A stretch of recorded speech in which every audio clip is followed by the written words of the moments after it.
Okay, can you hear me now?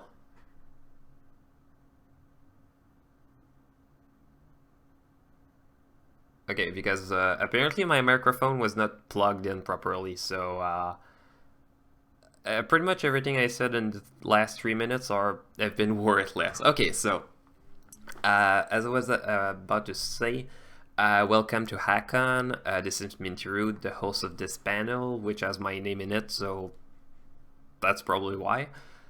Um, Today I'm gonna talk a bit about about a few of the animation shots I've been working on in the past, because I feel that if I talk about the stuff in the future, I would kind of I don't want to spoil my future projects too much right now, because lots of people are curious to see what's going on, but I don't want to show to people who want to avoid spoilers. So I'm gonna talk a bit about some of the stuff I've been working on in the past, because I feel the idea of showing some of my previous projects might show you how I worked on these projects, and how you know how you could make your own stuff as well. Because I've seen a lot of people that did, and they basically told me, I wish I could be an animator. And the first thing I'm telling them is, don't wish, just do the stuff to become one. Just ask yourself, how am I going to become an animator? Because lots of people see skill as a thing that you're going to receive in the end, something like some kind of gift, like you're you're looking at the window at the starry night, you're wishing upon the stars that someday you'd be granted the wish of being good at animation. And life is kind of not like that. So instead of wishing, I want people to question, how they would go and do that, do the animation. So without further ado, I'm gonna talk a bit about the very, very introduction of Luna's determination, because I think that was one of the things that really made me struggle a lot. Because when you start a project, you want the very first shots to tell you everything, or tell you the vibe of the animation project. So I had lots and lots of concepts that I worked on, to try to figure out what would be the best one. And actually, I went to ask the duo cartoonist, because I showed them the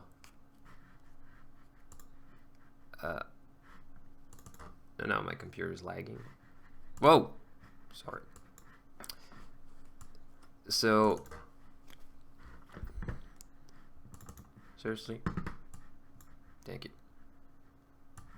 Yeah, I think my hardware decoder for video has been a bit messed up because of the stream. But basically, one of the things that you get to see when the opening is, you see the shot of the moon that is striking. You see the shot that can be seen through the hole in the roof of the castle. You go down and you you look, you see the faint crack of the door, because the idea of trying to get um, to get inside of something that you kind of fear. So you try to open the door slightly. You have that little crack. You feel tiny, and yeah, I'm going to brony count. So, and that tells a lot about the vibe. But the very important thing that I had to struggle with was the right next shot, where I had that cut with the match cut with the opening. And my favorite part of the animation process is to do the animatics, because that's the part where you don't have to worry about any of the worries, like for example, having lots of struggling with the budget. And god damn it, god damn it, me drummer shy. Oh my god, no, seriously. And yeah, the whole convention's YouTube and streaming from home, which is probably why the stream is a bit laggy. I still have some struggles with my home internet, which is why I don't stream a lot. But yeah, I'm gonna show a bit the shot itself. The thing I had to deal with when I was working on it was I had to deal with just the idea of having lots of expression through very little. I couldn't rely on a close-up because it wouldn't match with the previous shot, and I had to convey the emotion. So the actual animatic for that shot looked very rough. Like if I go with this one, and no, it's not lagging, it's literally just those few drawings. And as you can see, the camera was a lot closer because I was told that if I had some wide shots, it would probably look a bit weird. And you know, you'd feel a bit too distanced from the action. So basically, what I had to do was to you know, I had to go and start very far and then get closer because I felt like you know, as a spectator to that action where you put the camera puts a lot of emphasis on how you should feel about the scene. And when I start animating ponies, I'd say late 2012, though it's not the real answer. I've been animating in Flash since 2008, but I only discovered ponies back in summer 2012. So yeah, what's different from animating horses and humans? A lot. From just one of the examples, one of the struggles I had with Luna's determination at the end. Horses don't breathe through their mouths. So if you have a scene where you have a character who's a horse and you're supposed to breathe through his nose, you either have to exaggerate the nostrils to make it like he's taking a big sniff, or you go with the you go and you cheat and you make it breathe through his mouth, because that way you can actually see it, or you can put some sound effects. But in my current case, I couldn't have sound effects. So what animation I'm most proud of? I'm definitely the animation I'm the most proud of is definitely Luna's determination. Because the production itself taught me a lot about how to handle projects, a lot about storytelling, a lot about how you don't need the most action, you don't need the biggest story to make it the best. You can do something amazing with little story if you do it really well. How was... Okay, that's a weird question. Though I'm gonna show you one of the mistakes I've done, because at first I thought one of the things I thought would work well with the you know, just making the poses by taking what so you get the because the thing with animating with character rigs is that okay, which layer did I put Luna on last time? There we go. So the idea is that you just put the you put the pieces for the character, because in Flash, one of the reasons why lots of animation looks stiff and very robotic is that you're working with pieces like that, like for example that piece like here. You don't have a lot you can do with it without changing too much. You can either rotate, you can skew in both axes, you can scale in both axes. You don't have a lot to be able to work with, and that's one of the struggles a lot of people had. It's a struggle lots of people have with humans, because humans have very complex parts. For example, if you have an arm, you cannot make it bend a lot. You can make it bend through where it's supposed to bend, but for example, if you flex your muscle, you have lots of, it's supposed to change a bit its shape. You don't have a lot of room, which is one of the features that Toon Boom has been promoting a lot. And you can also use, in Flash, you can use shape hints and shape tweens to actually try to change the shape. But as I'm gonna show later, it's a mess. But yeah, I'm just gonna show you what just making the poses. Just thank you. So you'll see it's very, very stiff. It's very, very uninteresting, and it doesn't convey a lot of emotion.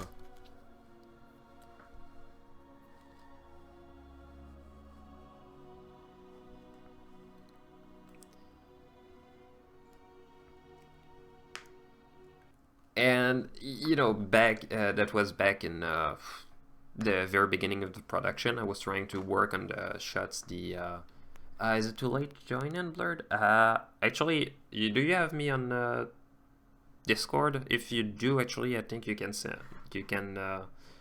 Actually, let me see if I can add you on. Sorry. Yeah, if you call me on Discord, I think you can actually join. But yeah, I'm gonna show right after that one. That one was just redrawn sketches because with sketches it's much easier to just take the brush tool and just draw over the shape you think it should have instead of drawing what you have with the actual shapes. So what I had back then when redrawing the scene, because I felt it would work much better if I did.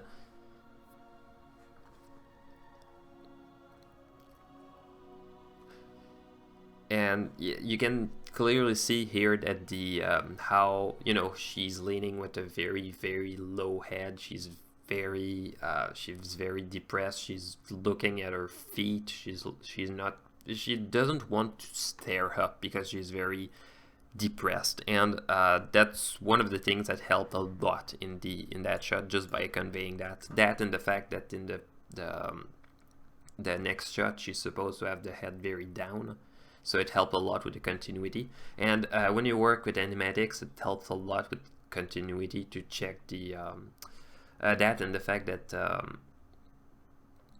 for example with for example, with this project, I relied a lot on quick previews, because when you render, for example, if you do with Control Enter, you export an SWF movie, and that thing, when you use an old version of Premiere Pro, you can just import that file already, so you can have quick previews of all the project with all the shots all at once, instead of trying to look at every individual shots and just assume what it would look like. Like that way you have a very effective preview. And let me open the. You might be a bit shocked because I made a bit too many of. No, that's the right one. Was it video test renders? Okay. So what I did every few days was that I did a re-render of all the project as it is with the latest shots to get a good idea of how the and that's the that's by date. Okay, so and yeah, the very first previews were very bad in terms of quality. Like that one was the one that I released as the animatic back in December, I think. And you can see it's very rough, but the whole story just flows through that actual animatic. So and lots of people think, also one of the render glitches, and lots of people think that they should always have the final clean result to show, so they are too afraid to put temporary shot that is not complete in the editing. So there's that. For example, if I go about 2 months in, preview 35, what it will would look like. Oh wait, no, that's the wrong file. Never mind. And you'll also see in the file size that the file size is huge, but when you work in a project, expect big file size for everything, because you want to render in the highest quality, for example, for the final render. And that one is the comparison, but you can see, for example, the little tweaks I put. For example, when I didn't want to have the that shot to be very visible, I wanted lots of darkness, that shot. So you can compare a bit how it was at the beginning, how it was at the end. And for example, one of the shots, and if you think that might be the final one, but the shading is not there, the background is just a temp, and this basically is just a temp that I copy pasted in the flash scene to work.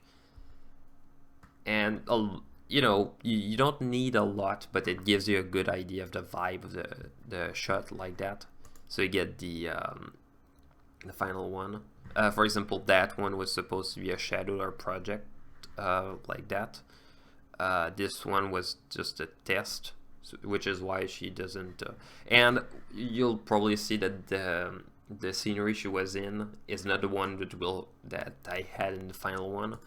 And that's one of the things that you have in projects. You think that the idea that you had at first was the good one, but if you look at how that scene ended in the final build, I basically changed the whole scenery. I changed the temp by basically just taking a screen cap, putting it there to have an idea of the perspective, and when it was done, I decided to just go and render the full 3D model for that.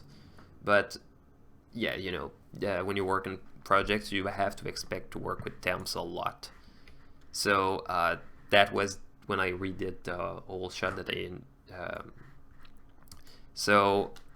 one of the things you're okay, no, that's the one.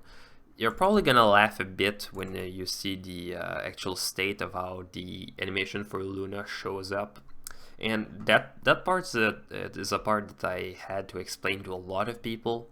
If it's not on the screen, you don't have to worry about it.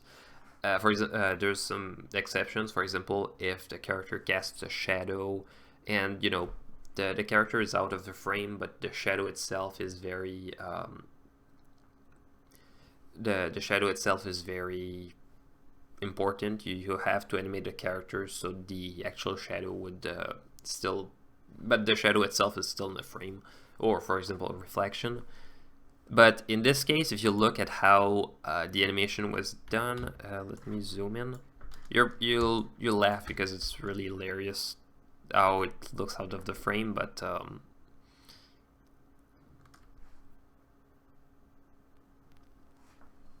and it doesn't play at a real speed, but I think you should get an idea.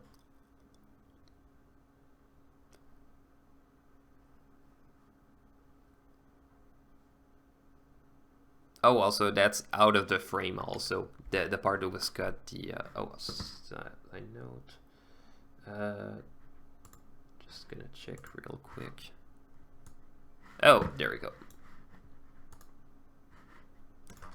Oh, by the way, I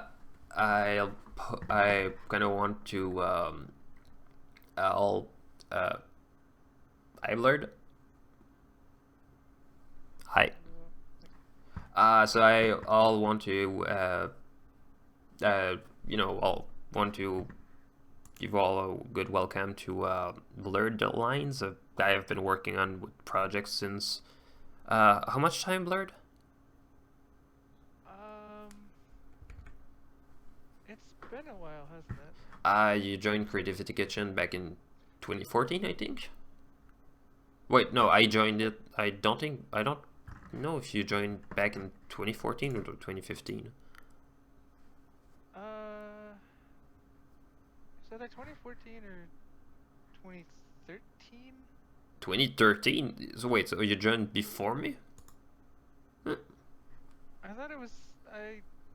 No, I joined a couple months after you. I remember you telling me this. So I joined in March 2014. So yeah. Somewhere July? But yeah, that's besides the point. I was talking a bit earlier about the animation shot too. Basically, just the idea to, and I haven't even got to the part where I explain a bit and Flash is giving me nightmares with auto recovery. And basically, one of the things I want to point out is the. Did I put the head on the? Yep. One of the things I want to point out that lots of animators, when they start, they either go with the idea that they have just a character that just talks, and then they have some head bob when they say one word or something to give some emphasis to that word, and that's good and all, but the way that they move is much more important than the fact that they move for. So, for example, the way that Luna had just the curve, like this, just the idea that it would curve upwards, like as she would peak. That was the part that mattered the most for me. So it's a bit why it's on Tweens for that shot. And is it that same one? Yeah. And for that, to achieve that curve, one of the things that I did was to make a lot of in betweens for the keyframes, just to make sure it would follow a bit the curve I wanted. And I think, I think that's that one. And I've seen a lot of people say that that motion tweens in animation are wrong because they're cheap. But the thing is that you need to be cheap once in a while. It's fan projects. You don't have lots of time you can dedicate to that. So if you have a thing that just that doesn't take too much time to do, you don't. Yeah, it's not. Tweens are not your enemy.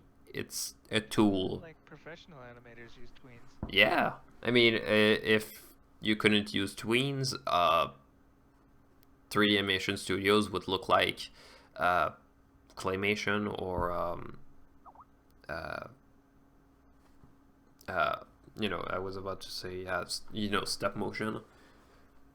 And it's not the fact that you use them, it's how you use them. So it's why people hate the Emoji Movie, not because they used computer animation, just that they kind of just did that, no care to the fact that it was was something else than a tween, basically. So this is my timeline. At the left of the timeline is the past, the right of the timeline is the future. If I have, for example, the head at that keyframe here and the head at that keyframe here, the actual motion between those two keyframes is the tween itself. So, and yeah, we do use those tweens because they are basically just a way to do in-betweening between keyframes. So if you have strong keyframes, you have a good arcing. In this case, I didn't use the did I? No, I didn't use the motion guide tool, but the motion guide tool is a tool in Flash that allows to force the curve with the to force the tween to go in a certain direction instead of a straight line. So that's it for the description. So you get to see a bit how also the when you have multiple motions going on at the same time. For example, you have the fact that she moves up, and as she moves up, she opens her eyes and she looks up, and then she has a few a few seconds. Like for example, in the case for a human being, the reaction time for something is at least half a second. You have half a second of time before a character would act or react to something. In this case, she looks, and one of the issues that lots of people would think is that they would just go with the look and then cut straight to something else, not even give some time with the to react to that. To react to the fact that she's looking at something, or in some cases you want to look, but just the fact that you think about looking would make you look away. But that's a different story altogether. And so if I'm still good friends with StormFX3, actually I haven't talked to StormFX3 in a long time, actually. Not really for any particular reason. It's just that I didn't really have any opportunity to talk to him in a long time. But we'll probably talk again if we have the opportunity. So yeah.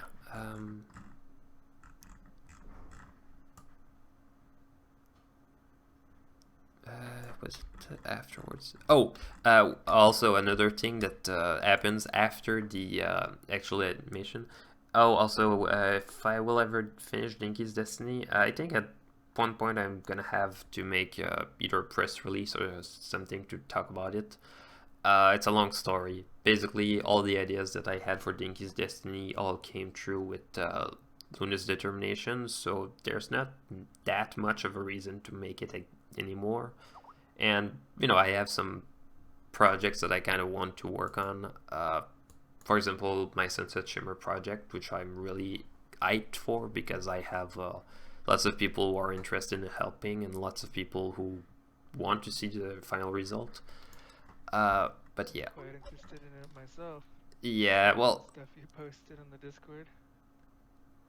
Well, I posted a video earlier, like 3 weeks ago, where I showed the Sunset Shimmer rig in Toon Boom, and lots of people were hyped because I showed the lighting model that allowed me to put a light. That thing is a mess. Actually, let me open up real quick Toon Boom Harmony, and oh yeah, Toon Boom Harmony has that tendency of also, this is a spike rig. I'm just gonna show you real quick the spike rig, and I kind of don't want to yeah, because it turns out that Spike has a one scene where he's shown, and I'm just gonna show the just the idea of the peg. So the idea of the way that the head moves like that to make a pseudo 3D effect is very interesting. Well, at least to me. So and most of it is just basically the peg that controls the eyes, the nose, the little mouth, and that part, and all of these pieces are bound to a cutter that has the head shape. So basically, you have that feel that it's in 3D because of that cutter. And the thing is that yeah, you mentioned the moonrises, and it actually has one other thing that it has in common with the moonrises that Duo was showing me. I'm basically sharing the same technique that they use for shading, which involves let me render it real quick. Basically, those are called normal maps. It's very effective. So you see how there's blue on one of the sides and there's a magenta on the other side. Basically, the color in this one is very approximative because it's very it's very approximative because it's taking 2D stuff and pretending it's 3D. But you take the color and you give an angle through that color. So that angle here of the normal that it has here is the same as that angle, kind of. So you basically you basically send that through After Effects through a plugin, and you use that plugin to fade that light by assuming that it's that angle, and making a point light that interacts with that fake light. And that's basically a bit what they use for the moon rises, though my implementation is a little different because I don't want to copy them, because I think that while they have something very very good in terms of production quality, I feel trying to replicate everything that they've done is a bit redundant. We have already had the moon rises, and my take on their technique is, it's interesting, but I need to make my own project as well. Something goes with the so yeah, that's one of the things with Toon Boom. Also, let's see. Just gonna open up the deformers. Okay, gonna go back to this. We have deformers for the body pieces, and I think I'm gonna go with the deformer for the where's the deformer for the neck again? There we go. View, deformation. No, that's not the one. Though I think I can use that one to describe how everything moves. So you can basically change the shape by moving those deformers and put the so yeah, you basically for example, if I want to have an effect of perspective, I can just try to tweak it a bit, or I can even just take that part and move it like this.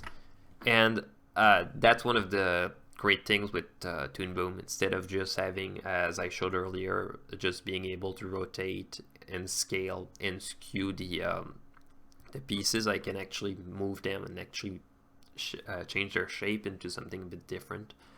And that's one of the things that is, that looks wonderful with Toon Boom. That and the fact that there is also a few other features like 3D camera and the. So yeah, the Toon Boom itself is a very wonderful tool, and you can have you can have very good tools. It's all how you're gonna use it. Because I'm probably gonna have lots of hate for that, but Family Guy is done in Toon Boom and it looks like garbage. And Lullaby for a Princess was done in Flash, and as far as I know. And yeah, you can see the difference in what kind of quality you can do in into the different software based on how you use it. And it's not like it's not like you would need to you would need the best tools. You need the most appropriate ones. So for example, with oh my god, all of the Maya scenes I have give spoilers. Should I give them spoilers a bit?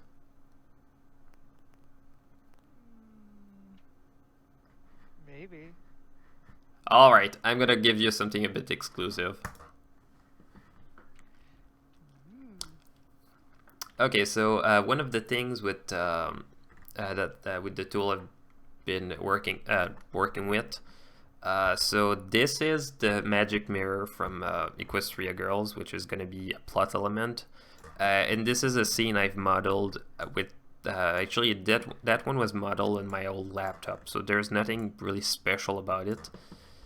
So it's very standard in terms of what I have with that 3D model. Most of that is Lambert's, and Lambert's, there's a few point lights. And one of the things... okay, I hope to please... Yeah, Maya is a bit... Alright.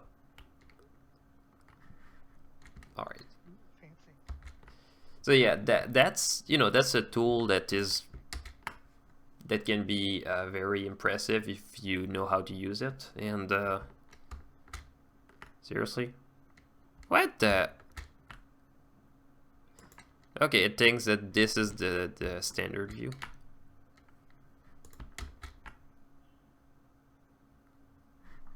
Okay, Maya just I was about to present you the rendering with Arnold. Basically, Arnold is the rendering engine within the latest version of.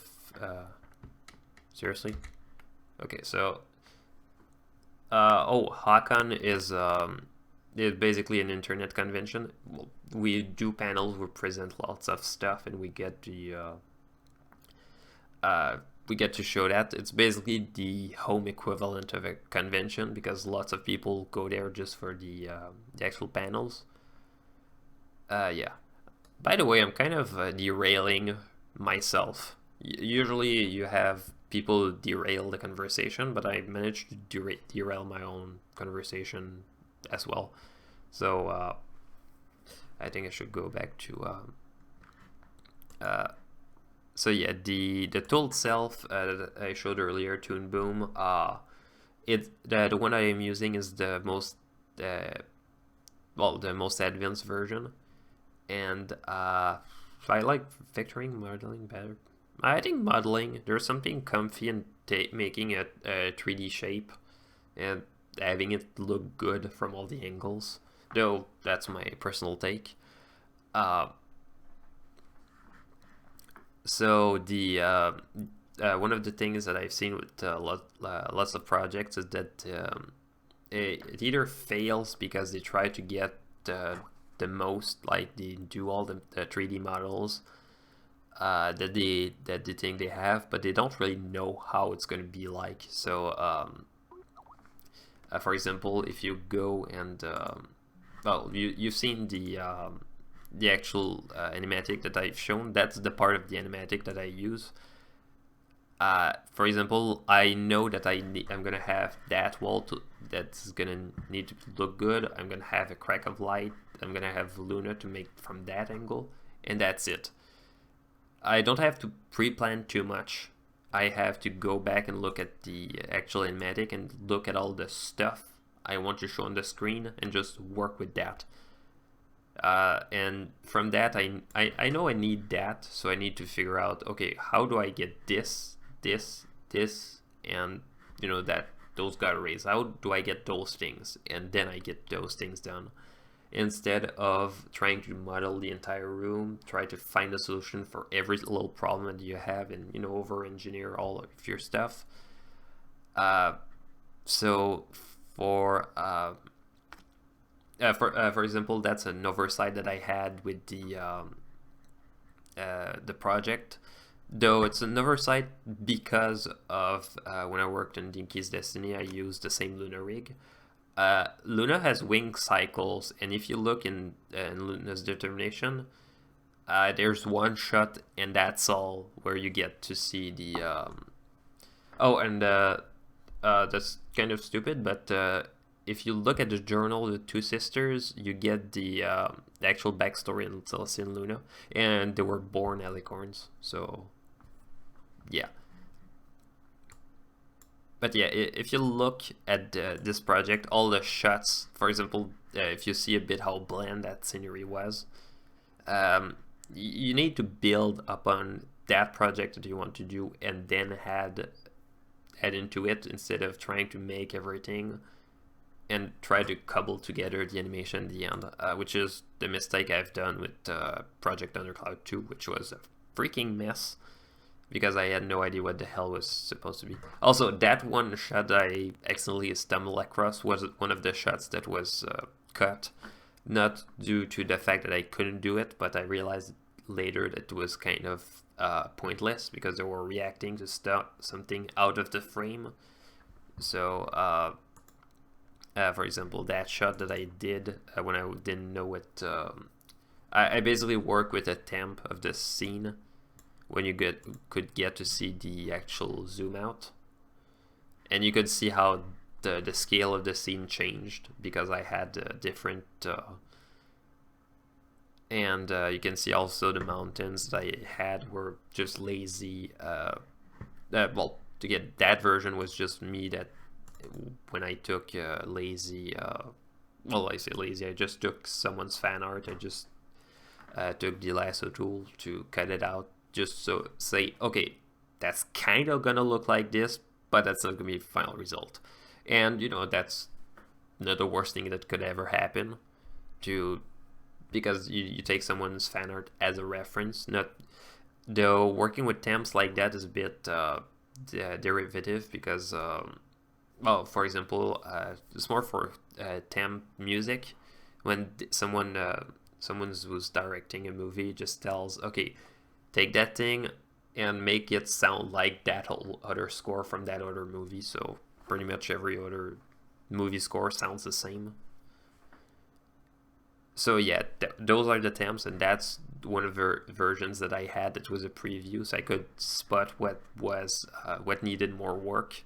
So within that 5 minutes of rewatching the entire animatic, I could see, okay, that part here, the fact that he's right in front of her, the blocking is gonna be awkward. That shot, which basically that shot with the whole that whole 180 around Luna was actually recycled from another canceled project, and it happens as well. That shot where I basically realized later, okay, I'm gonna have to move it, and since I didn't do the background at that point yet, I could actually move that framing a bit, because in that project I knew that there would be some kind of uncertainty with the actual layout. So working on the background at the end help a bit against that. Though in my case, it also caused that I kind of lacked a bit of I didn't have as much time as I would have hoped to make those backgrounds, so they kind of look blurry, undefined. And you see also the shots you haven't that weren't done. You see the blocking, you see the also one of the things that you can see in the animatic, there was one royal guard who was there. Though when I worked, wait, someone asked me for a word of French.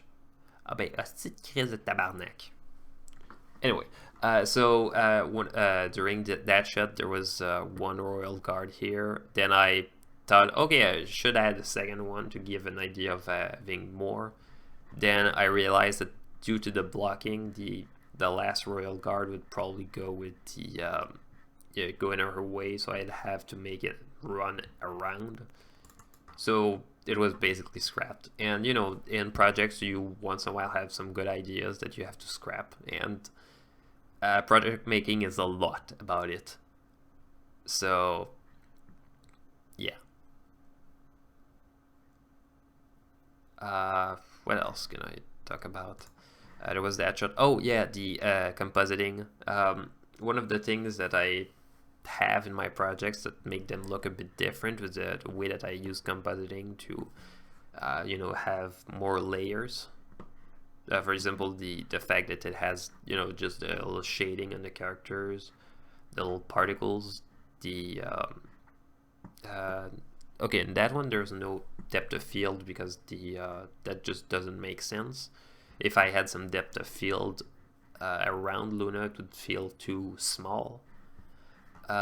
So yeah, for example, oh, also the particles themselves were just a clip that I had of they're called FIHO, and basically those are wait, that's the fire.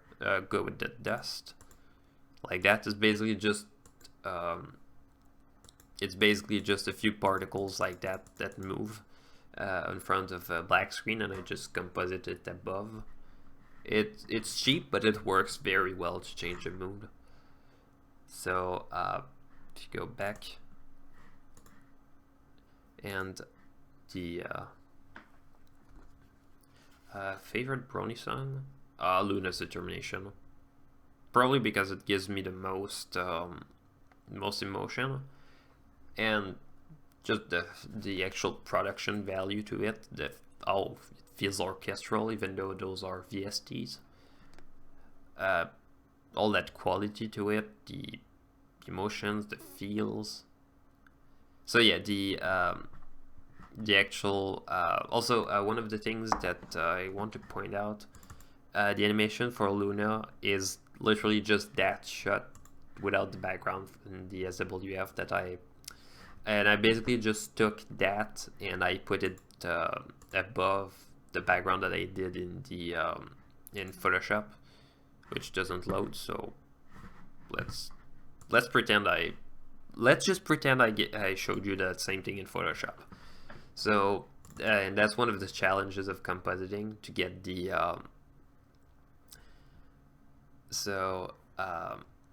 and you can see the rendering time is long. So what you do when you have those things is that you either go with the quarter resolution render, which is a bit, it's very fast in comparison. So you can see, you can actually have an idea of how it's going to look like. Oops. Oh, the animatic was above, I think. Was it?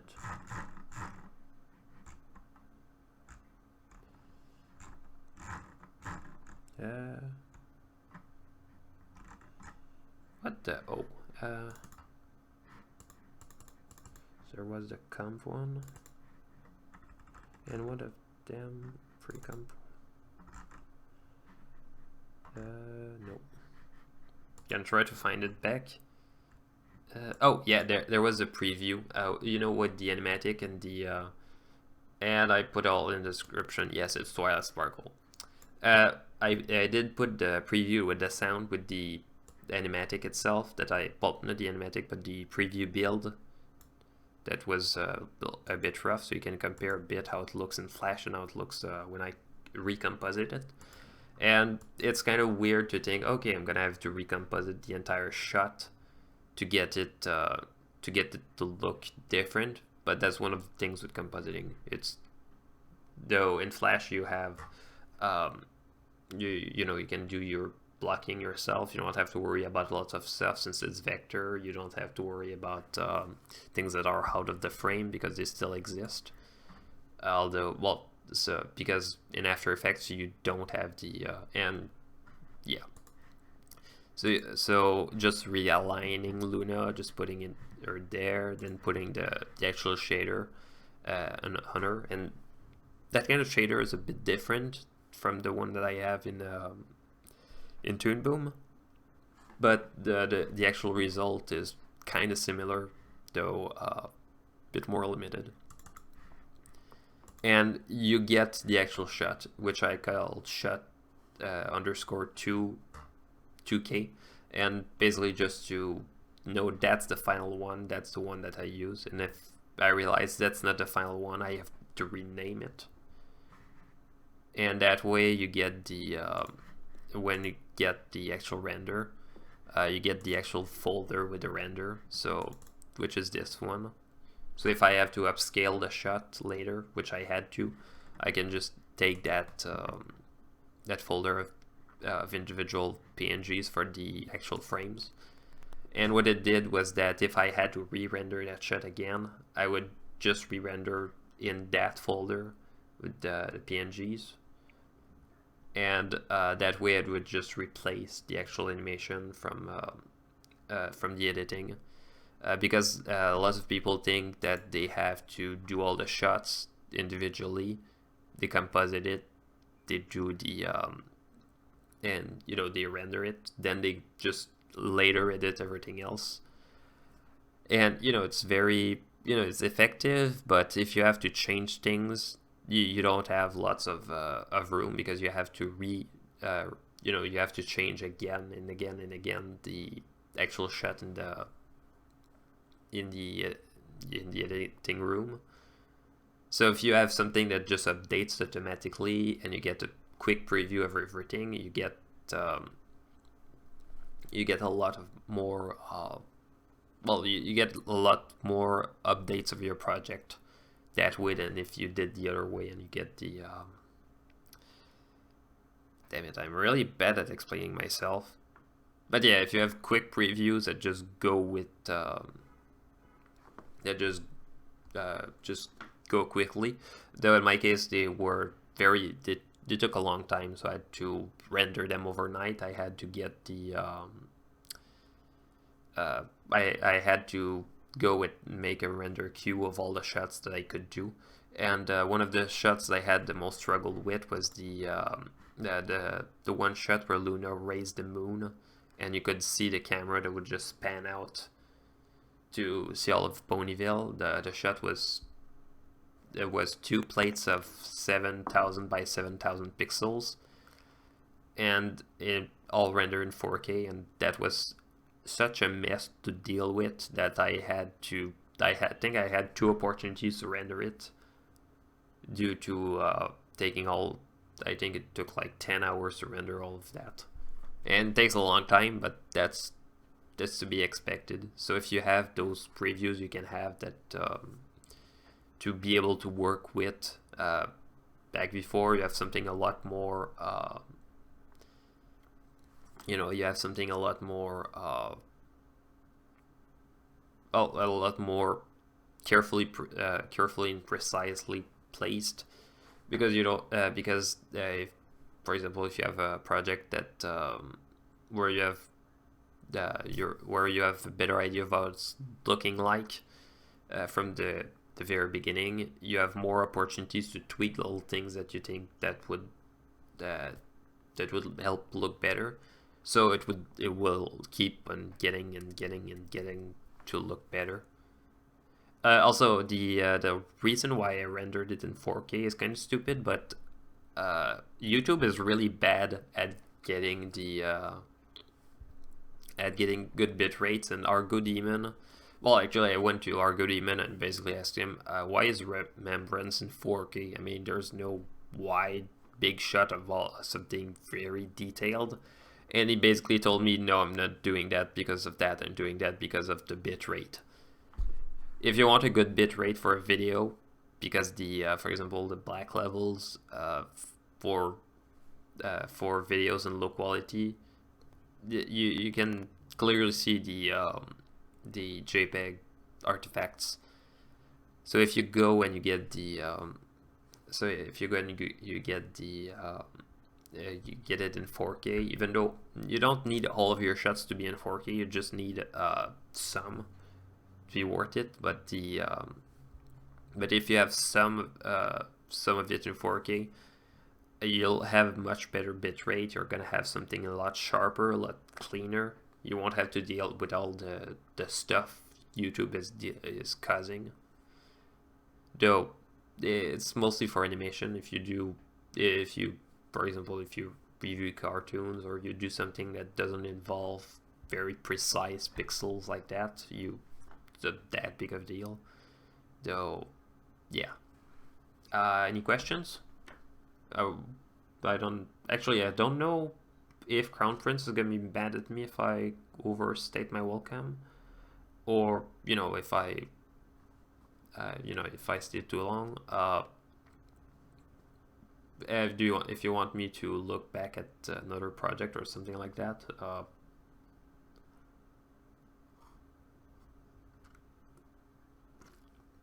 got any questions, Blurred?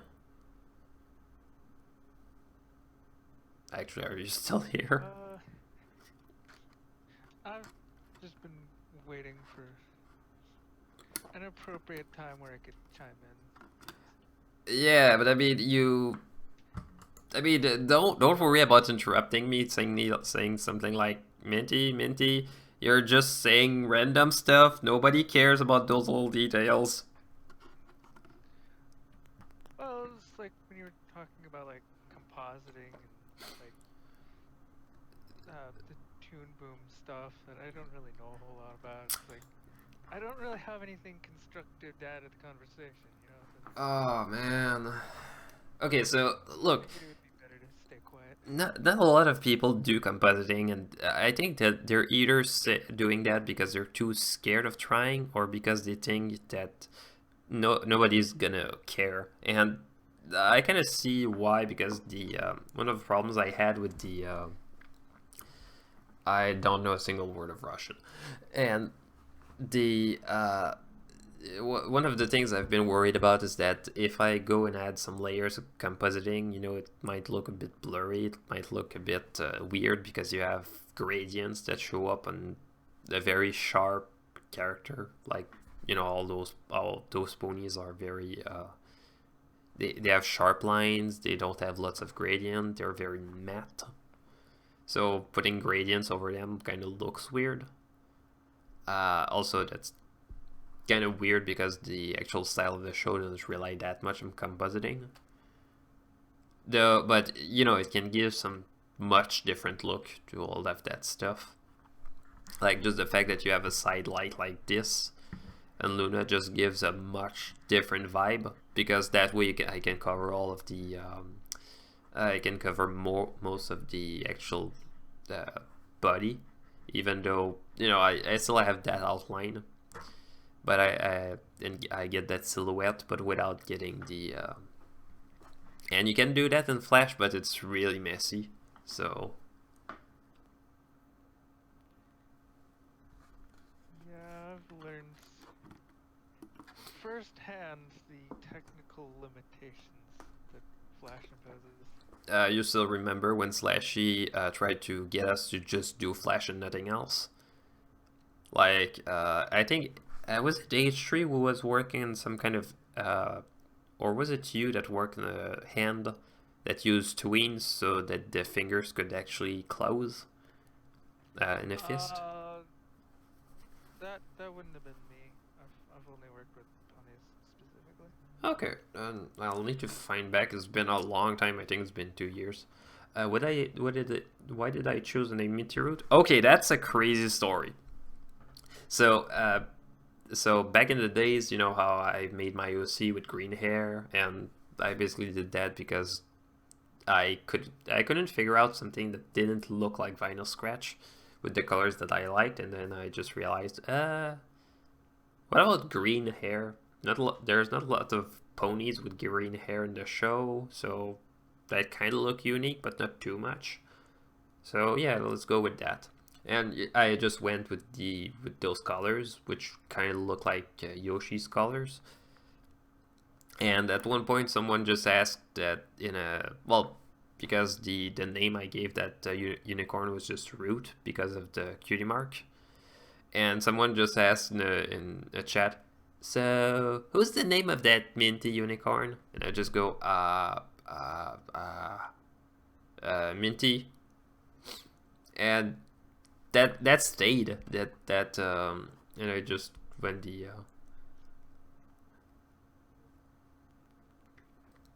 and Yuki's sure late to the party. Yep. Actually, I thought oh fudge! I think I forgot to tell him. Though I didn't have anybody who just tried to meme a bit too hard in the chat, so I think. But yeah, the Pinkie Pie or Luno.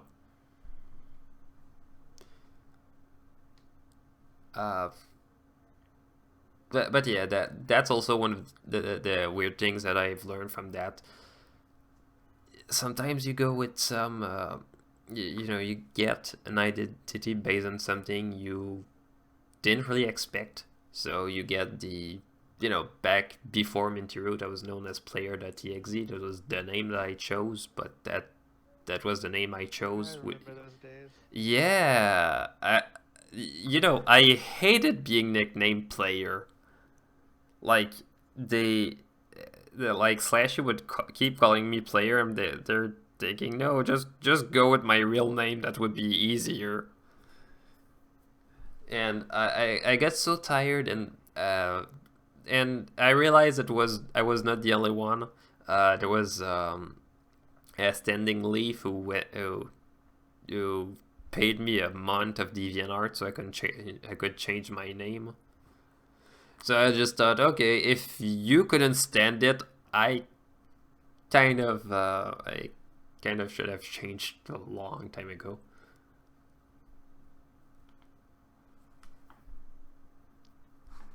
So yeah. Oh, I think I could show you a little trick that I did. So you see how the door.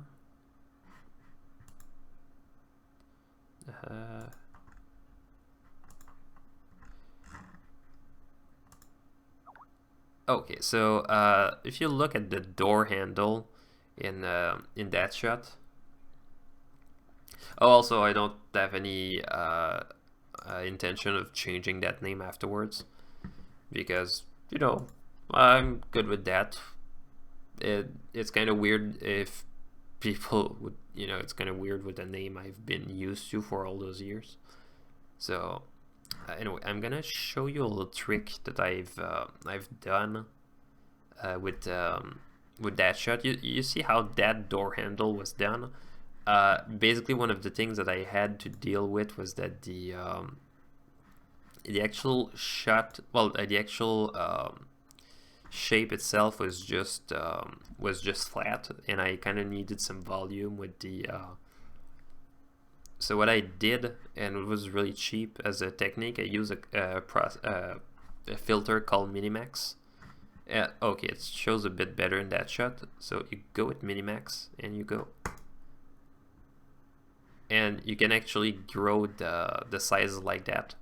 So it would be a lot more consistent within the not only the perspective, but the so that way it would actually create that fake shape, that fake 3D effect, that and the little shading on the side like that.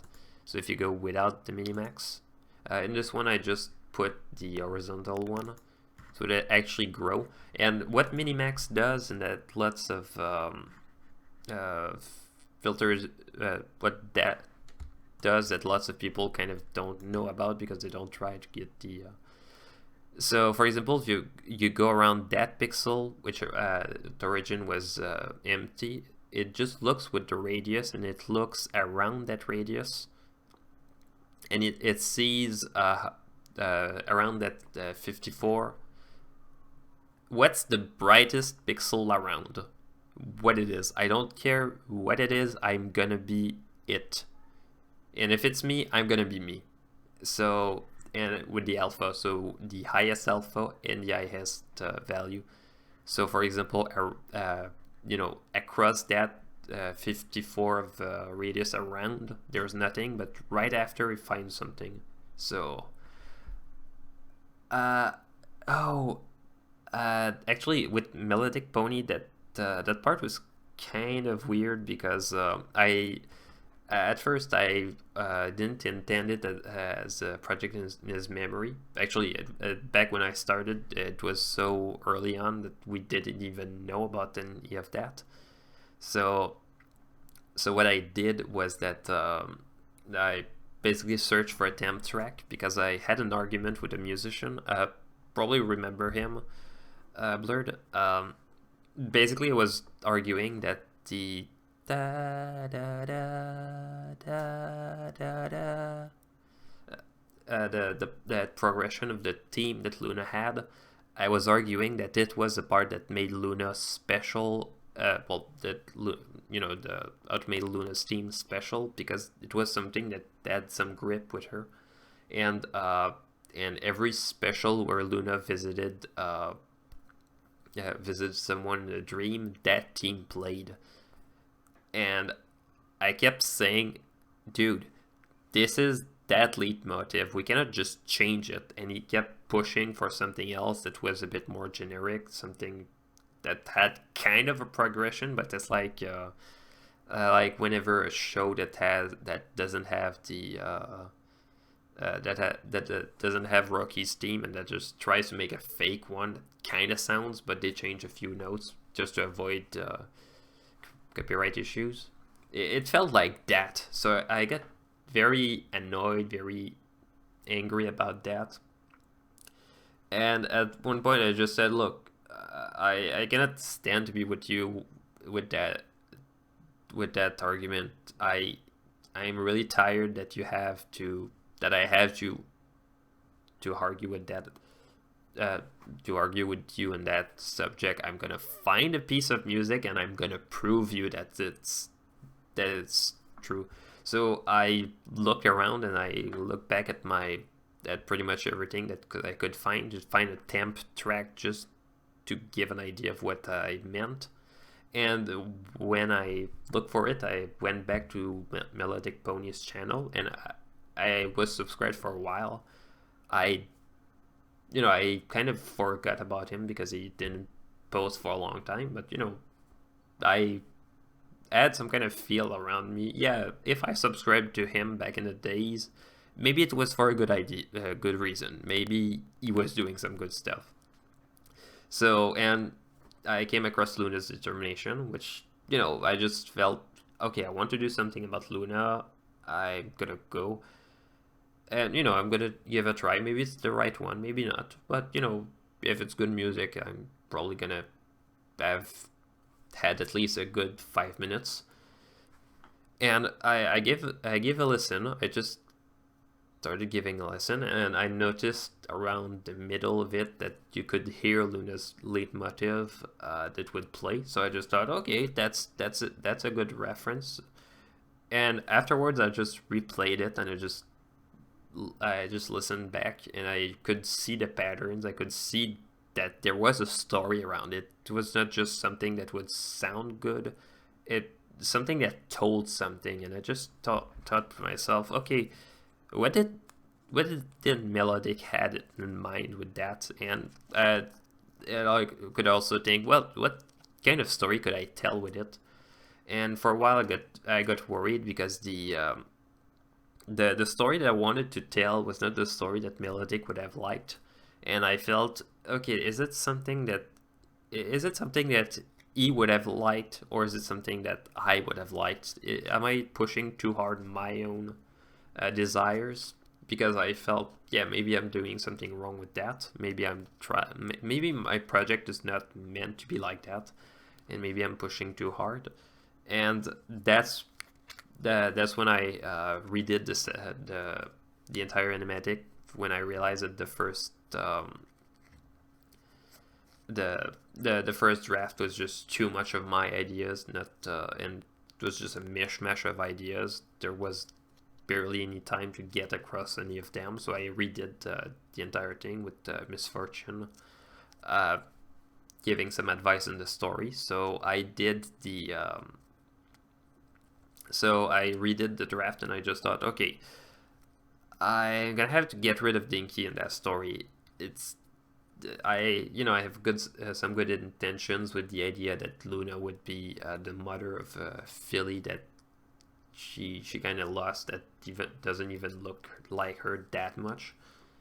So I thought about it, and I just realized, well, yeah, let's not make it a story about Luna struggling with being dealing with a lost filly, but let's make it about losing a friend, because the show is about friendship. So I just thought, well, I still have the part where it's Star Swirl that I have in it, and I kept going with that, and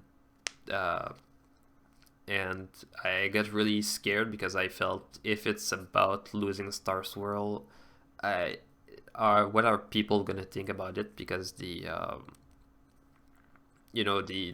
actual story is, it's about losing someone, and I just felt, is it gonna feel too real for the people who knew Melodic? Is it gonna feel like I'm taking advantage of that story, that situation? And I got worried for a while because I thought that maybe they would think that I'm too opportunistic with the situation, that maybe I'm taking I'm taking their emotions like like a resource. And I got worried for a while. And one of the things that helped me a lot to be sure that I was doing the right thing was when I got to contact someone who had contacts with Melodic's family. So I wanted to know what their thoughts was on it, and I was basically told, yeah, they approve of that. I think you should keep going. So it helped a lot. And I was worried a bit about that, and I just thought to myself, well, if you keep worrying about that, nothing's gonna happen. So try to make something good out of it. Try to put your heart in the right place. Try to have the good intentions, and bronies will probably look and see that you had the good intentions in doing that. They probably won't get angry with that. And I was glad that the reception was good. I was a bit disappointed that the number of views wasn't that high, but it's not fame that matters. Just I kind of would have expected more people to look at it, but not I'm complaining. So yeah, that's any other questions? Well,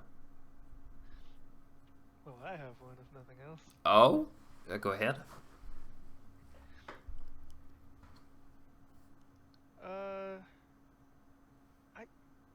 Correct me if I'm wrong, but I don't think I ever asked you what your opinion of shadow play was.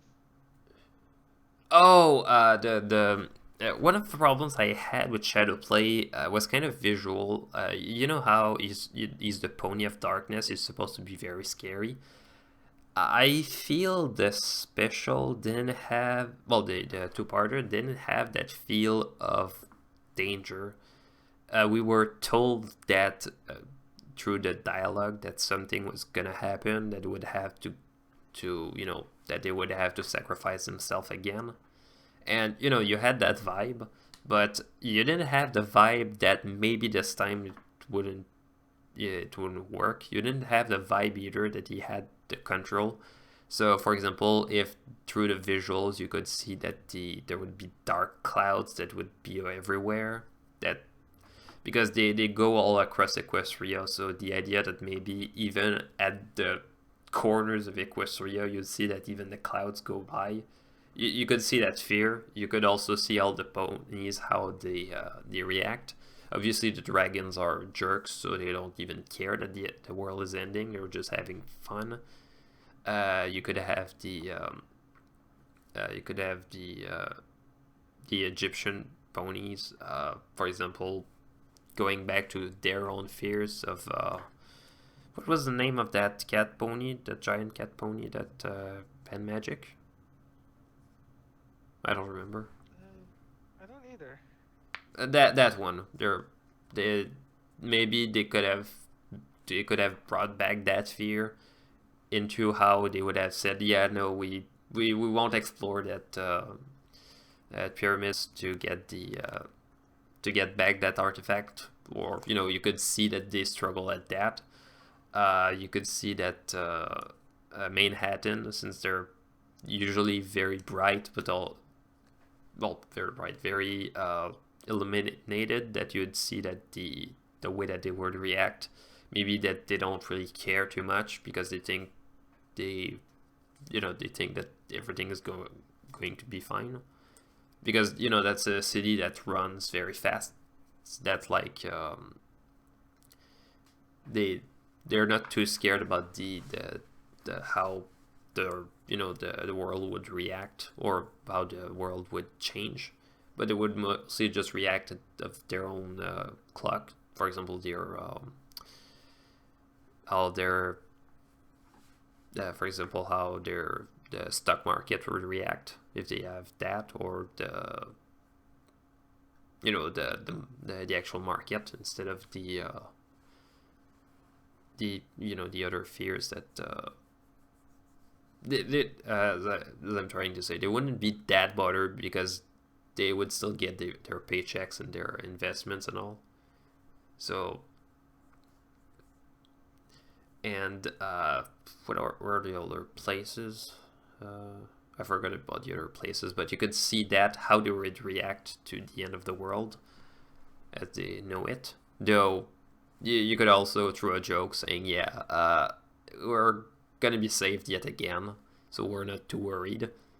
So you'd have the main six that just react, yeah, thanks to us, or something like that. To show that even they're kind of used to the end of the world at that point.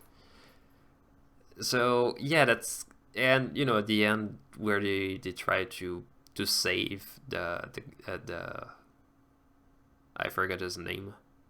He had a really weird name that you would never give to your kid. Yeah.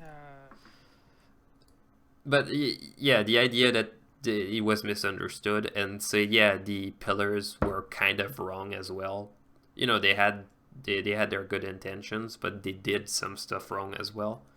That part would have been interesting as well. Um, so I'm not angry or anything. I just feel they kind of missed an opportunity winning that. To tell you what though, I wish I could have seen the look on your face. And it's like, oh look, it's Star Swirl. He's back. I was told beforehand. Oh, by the way, yes, I'm going to BronyCon. Oh. Yeah, basically, no. That's the thing is that it happened twice. When the Moon Rises was released, I think Kiwi said, wait, what's Kiwi? That's all. Yeah, that basically Star Swirl is in that, and I was worried, saying, "Oh no, what if they like their version of Star Swirl better than mine? Now mine is even less canon." And I had that fear. Like a few seconds on screen. And I had that fear that that few seconds of screen time would be better than my whole thing. And I was thinking, oh no, what the hell am I gonna do? And I just thought, okay, maybe not everybody is gonna have seen it, even though the view counts are up. And I was really worried, and I just thought, okay, calm down, Minty. That's gonna be fine. You don't have to worry too much. And then the leaks of the finale happened, because the finale was happening the same day as the release of my project. So I was really worried because, first of all, I didn't want to go and watch the finale because I didn't want to have too much influence from that. But the finale itself was not only that, but it would be released the same day. And already knew, yeah, I was doomed. So I was scared, and I just thought, okay, maybe they're gonna either, if they really like it, maybe they're gonna try to put other connections in their head of how the events happened. Maybe they're gonna pretend that the whole thing of getting sick was him trying to play off that he was, that he had to go because they didn't want Luna to think that he died of something cruel.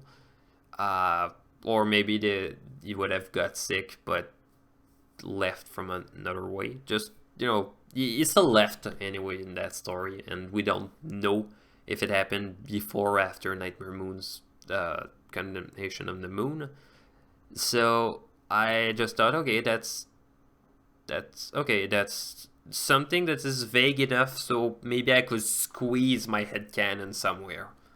Because, we cannot force our headcanons on the show unless they're really good. And we have connections with the writers. God, I wish.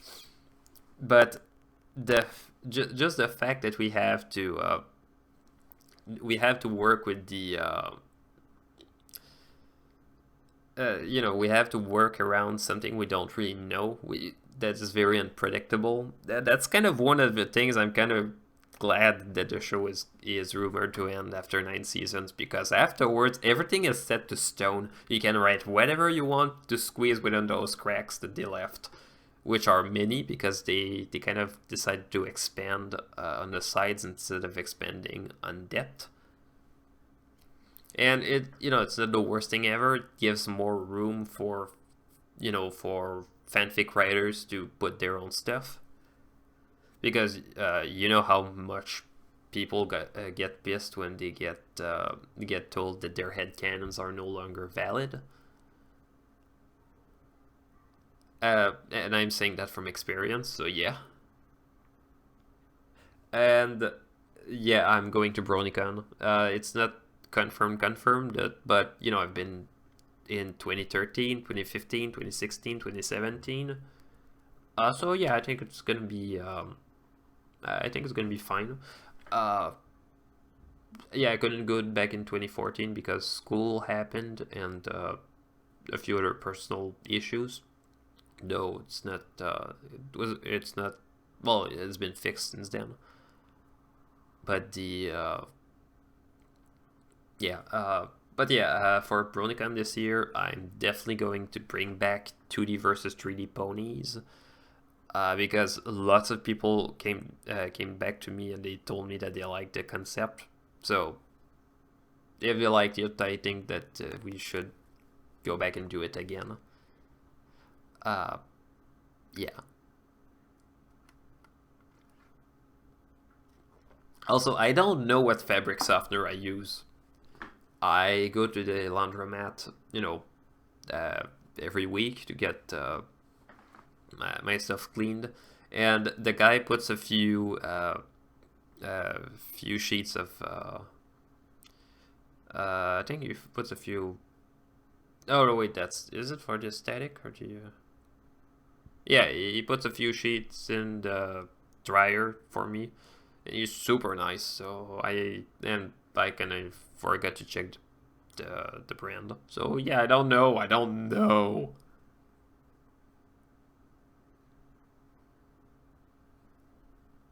Ah. I'm not expanding outward with this story comment. I just had a thought. I remember watching a couple of episodes and just having this feeling of like they're just setting this up for like fanfic. Yeah. Like, the weird back. It doesn't go anywhere. It's not final to the story. Yeah. Well, there's that, and I just feel like they're giving it to work with. Well, there's that, but I also noticed there was something else going on. Lots of writers came and left. For example, Lauren Faust was there for a season and a half. Then Megan McCarthy took over. Then she gave the role to Josh Haber. So this is kind of a problem of too many cooks. Like everybody has a distinctive idea that they have in mind, and they kind of follow the previous idea because they're bound to it, but they don't do much about it. So if you look, for example, at if you look at season 1 and 2, lots of stuff is very it's mostly just some of the characters' struggles. For example, Applejack wanting to Applejack dealing with a barn, Twilight wanting to be good as a student, Rarity trying to get big. Stuff happened kind of slowly, then it got very fast when in season 3 when Twilight was crowned princess. So they tried to keep going that vision and trying to get ponies to achieve their own dreams. And the problem with that is that you kind of feel like they rushed it. Like season 4, Rarity already has a boutique. Rainbow Dash is already a Wonderbolts. You kind of feel like they kind of missed a few steps because they didn't try to follow as much the progression that was implied. So you don't see that. So you kind of see that Rainbow Dash gets to get for the Wonderbolt Academy, but you kind of have just one episode about that. You don't, and I think after that she is already a Wonderbolt. Well, like already a Wonderbolt, like the episode after. So you kind of rush things by going with your going at that pace, and the fact that you basically have a TV show that has a season a year, so you don't have lots of time to rethink your ideas. And it's kind of designed by committee with how every year they're around the tables and they have they talk about the ideas that they want to explore, but it's new people, so you don't have the old people to talk a bit about what they had in mind. Like, can you follow a bit what I had in mind so it's consistent? Can you? And I've heard that some writers don't even watch anymore the first episodes, which I kind of find hard to believe, but you know, it's good. It could be the case. There's over 100 episodes. It's hard to follow. Yeah. I will say this though, one bit of character development they did do rather fantastically, in my opinion, was the Crusaders and Uh, Crusader of the Last Mark. but I still feel Crusaders of the Lost Mark was rushed. You and but the thing is that the idea behind the Crusaders of the Lost Mark was pretty good in a way. Basically, when they realized that the moment where they realized that the one thing that they're good at was the one thing that they were good at from the beginning, which is, you know, finding talents. Uh, you can see the from that episode all the stuff that was, you know, the stuff that was kind of hinted. But you also see Diamond Tiara's reformation. It was really rushed. You kind of feel like you didn't have previous episodes where she was revealed, that where you have, for example, just some hints through that reveal that, you know, that she had to, you know, she struggled with her talent, and she struggled with her parents as well. So it kind of feels not exactly rushed, just feels like in a single episode dealing with all that stuff was kind of packed. It's not like, for example, with a movie where you get, you know, you get one movie to express all of your ideas, so you can carefully plan them ahead within the actual build-up of the movie.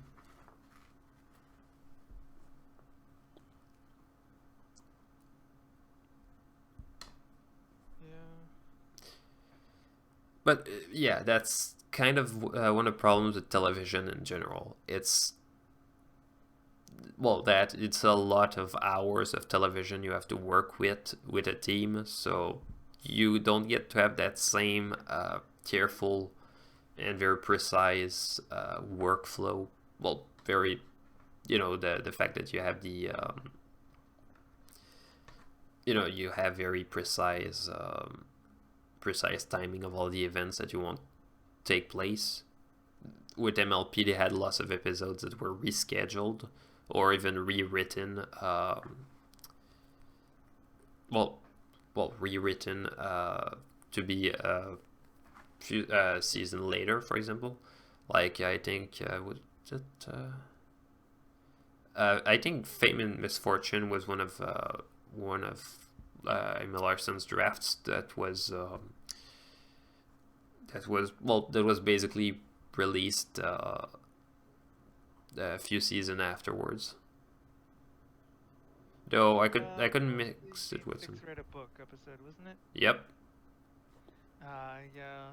And Larson wrote it. Yeah, but a lot of the stuff had been changed. He wanted a different ending, and I think the producers told him to change it a bit. So yeah, it had a very different it had a different ending in the show than what he had in mind. I think the idea was to see Twilight go and to, you know, help all the grown-ups to figure out that, yeah, that's just a book, to kind of not use it to either push their agenda or to get angry. Because if you look at it very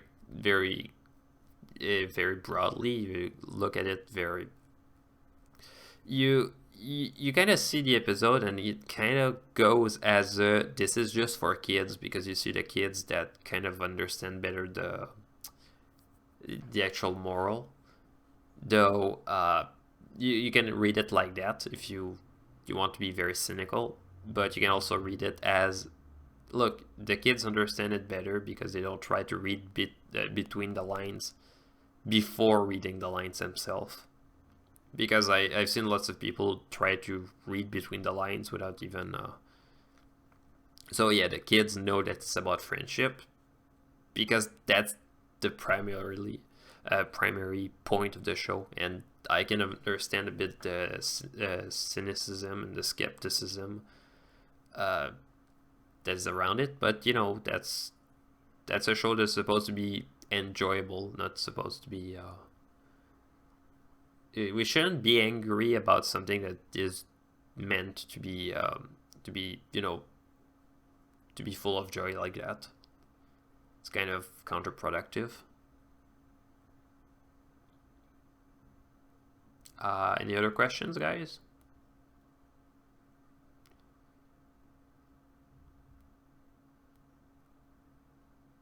Chat died.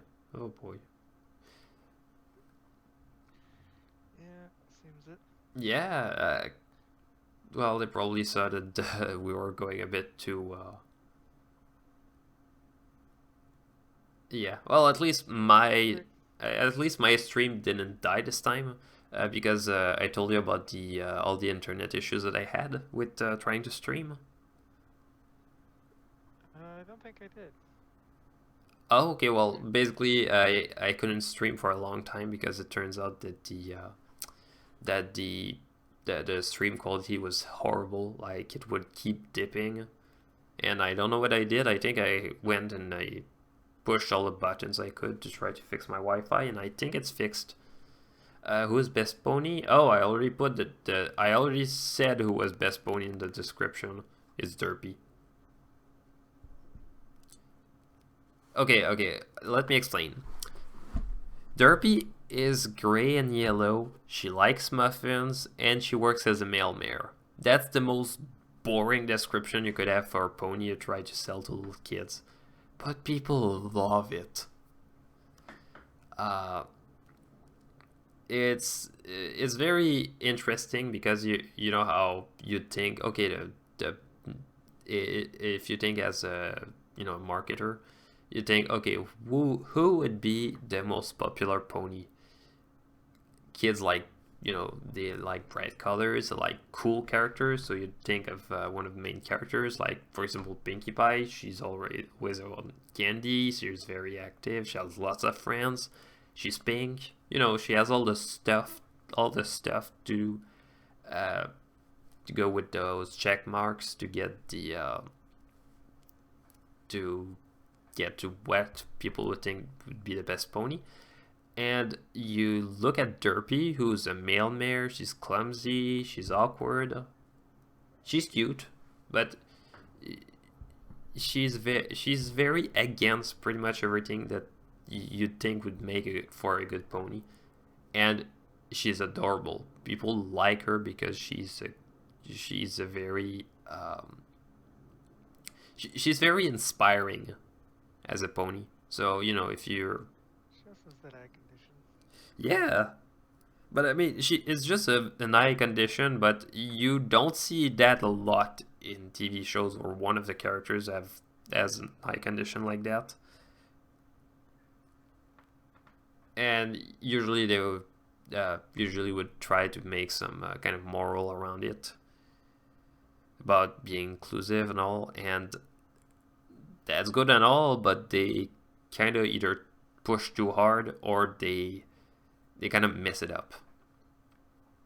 And with Derpy, they kind of just did it the right way. She's just a pony around everybody else.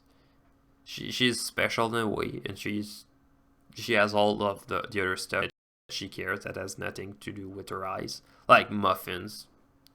Like, who here doesn't like muffins? You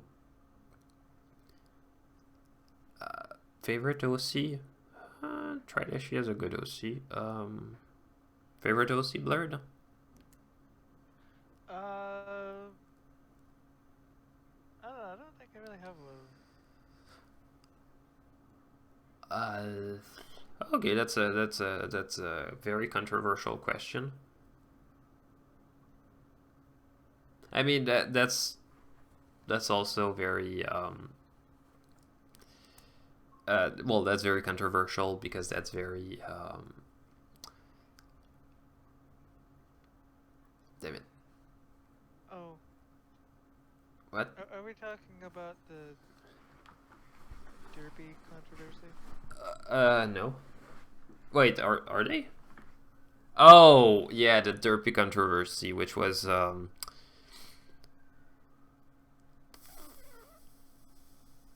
yeah, the Derpy controversy was really weird.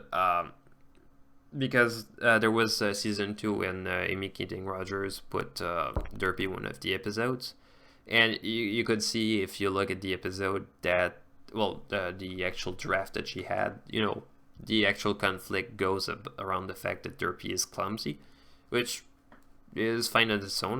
Don't have any problem with it. Actually, I think I heard like from some source, I can't remember where, the idea at the cold opening Mm. was that Rainbow Dash and Derpy were having a thundercloud kicking contest, and Derpy destroyed Town Hall. Yeah, and the thing is that changing it for Derpy being on a thundercloud, just nearby and accidentally bucking it to get the conflict started easier. It's not too wrong. It's mostly just infuriating because you see that Derpy is you can look at it and you wonder how the hell did she not see that she was bucking. And with the original voice, Derpy sounded like she was clumsy and all. But the thing is that when they went with the new voice, she sounded like she did that on purpose. So it's kind of angering to see that Derpy would do that on purpose. I don't know. It's just my interpretation. I just feel like Derpy doing that as the doing that like that was very. Oh my god, I'm really bad with my words tonight.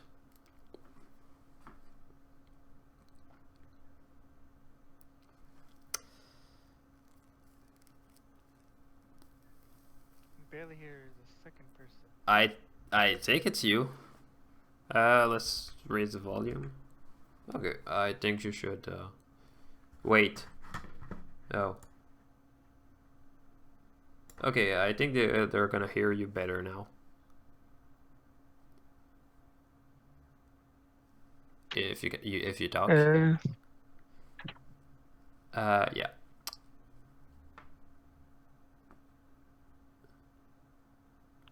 Am I better now? Yep.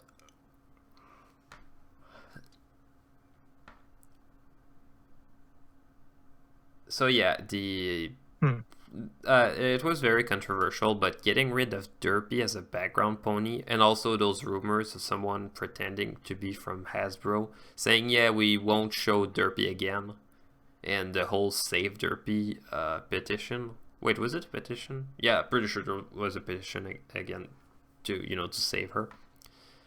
And you could see as a fandom how all the people would just turn to get the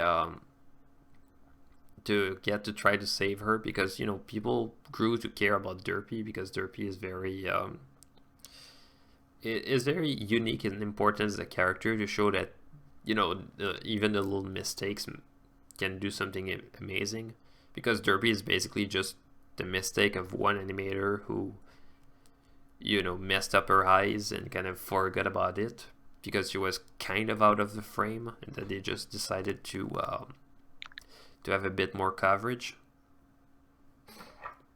I'm pretty sure the idea was that she was off screen and then nobody was going to see her, and then turned out, oh, no, wait, no. Yeah, there she is. Then people fell in love with her and it just became a recurring thing. Yeah. Well, I mean, to do a reference to her directly in season 2 instead of waiting for like season 3, it was very fast. It was very very interesting to see how the show staff would react to it. And then after the last roundup, and it wasn't even a case of somebody being offended, just somebody acting out maliciously, pretending to be offended for um people who are physically handicapped Hmm. just to get her censored, basically. Apparently, Amy Keating Rogers was the one who asked to change it because she thought it could be offensive. Because she has she takes care of her son who has I don't remember what her son had, but she was worried she would be offending. And I kind of understand the fear of offending someone by trying to have good intentions or just doing mistake. So I cannot be angry at people for for I cannot be angry at people for being worried about that, but I think that they made a big deal out of something that was probably not worth making a big deal out of. So yeah, I think that the whole Derpy thing is not. Yeah, I think it's been a drama for nothing. And you know what kills me about the whole situation is that, like, later on down the line, you have these people who, like, do have either her eye condition, strabismus, I believe it was called, or some Strabis- other, like, Strabismus. Yep. yeah, I've heard some people whatever that say word that. is, I can't pronounce it. I've heard some people with that who said that yeah they like Derpy, like she's their hero. And if you look at what the Yeah. fandom did with Derpy, like she has the tag for Equestria's best mother, and yeah she people use that tag to describe her when she's around her daughter. And that's a thing that the fandom did. The show did nothing about that. Like Derpy and Dinky never shared screen time together until season 6 or 7. So you can see that yeah, the fandom thinks very highly about her. They like the idea of Derpy being kind of kind of awkward but very well intentioned, a bit derpy, but the fandom liked her. So and it Also, all. speaking of Derpy specific tags in Derpy Boro, I believe I recall one that went the Gray One's Glorious Return. Ah, after the first time she got screen time after a rather noticeable absence. Oh my god, season 3 was very interesting because I think she had like four four appearances in total. Because it was really fun because back in the days, trying to find Derpy in the background was very, very, very hard. People were really worried, and it was like that for season 3. But season 4, she was not there a single time until she had that role in uh, Rainbow Falls. And I think you remember Rainbow Falls when you could actually see Derpy actually walking by the door when they said, "Yeah, we found you a replacement." And the fandom goes wild. And that was really fun because people made lots of gifs of Derpy just coming to the screen. It just that was, oh my god, that was just really fun to see to see their reactions. That was like the best day of their life. Oh, that's what the tag was even referencing. That episode. Oh my god, that gif. Do I have the episode somewhere?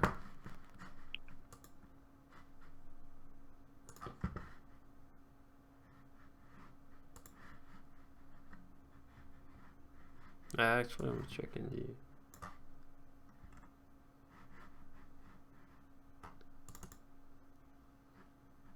Oh.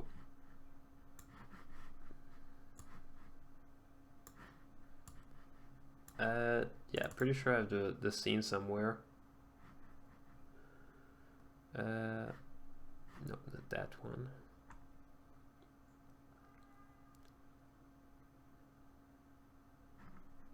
No, she just got renamed to Muffins. Yeah, well, that's kind of stupid because if you look at the 100th episode, the first reaction she does when she's confronted about the fact that she has that she kind of messed up is muffins. Muffins? That's like that's like you responded with your own name when you fucked up. That's like the most Pokemon reaction you would ever get. I still love the super edit somebody did of that scene where they replaced Derpy with a giant muffin and the muffins in the basket with little Derpies. Yep. Oh my god, that's one of the things I love about the fandom, those re-edits. Like, they're not technically complex to do compared to to, for example, reanimating the scene, but damn, it's so fun to watch.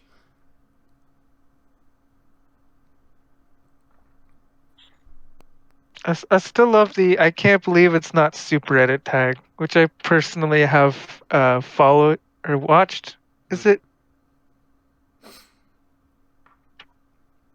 And I think people got mad when she returned. Like, yeah, I have the episode somewhere.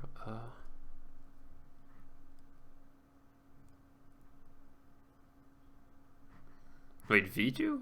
Okay, it's... Oh. I think it was there.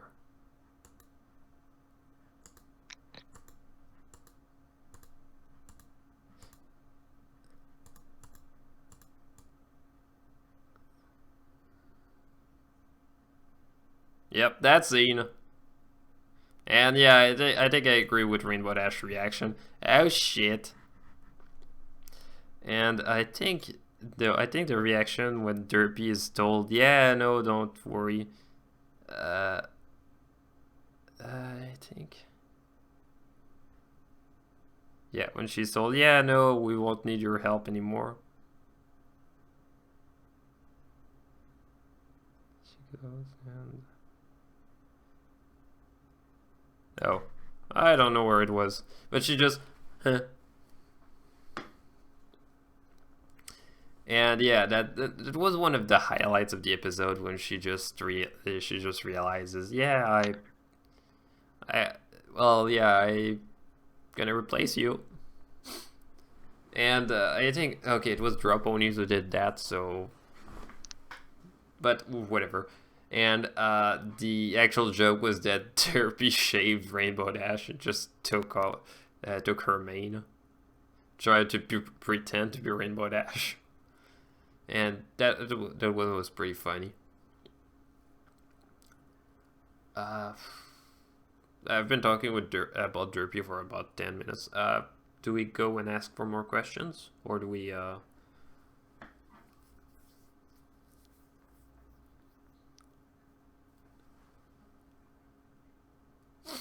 Well,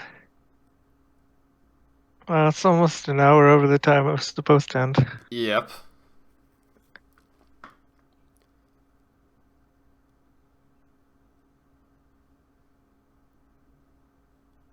I'm gonna see if they have any more questions. If not, probably end the stream.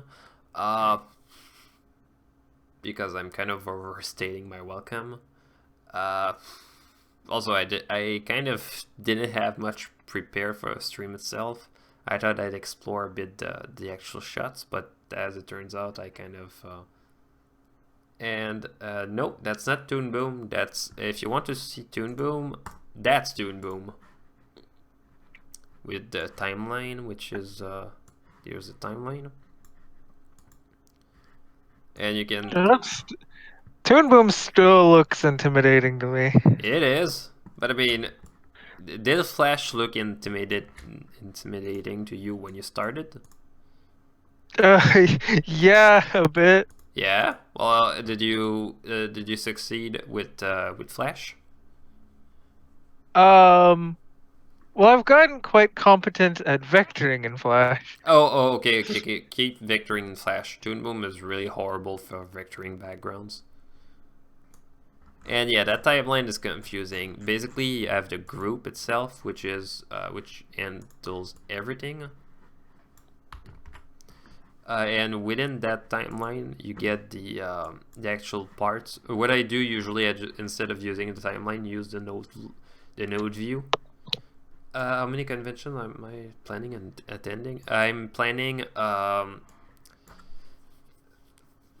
BabsCon, maybe High Roller PonyCon if I'm lucky, BronyCon, and I'm probably gonna return to CMPC. Though with CMPC, I've heard that they changed they changed where it's gonna happen next year. So, but I could be wrong. But yeah, the actual peg, that one for example just handles the head. So if I want, I can handle it individually.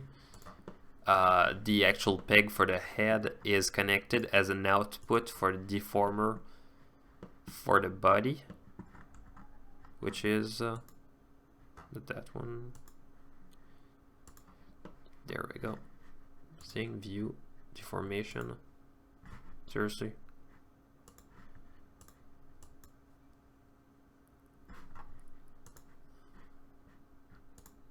There we go.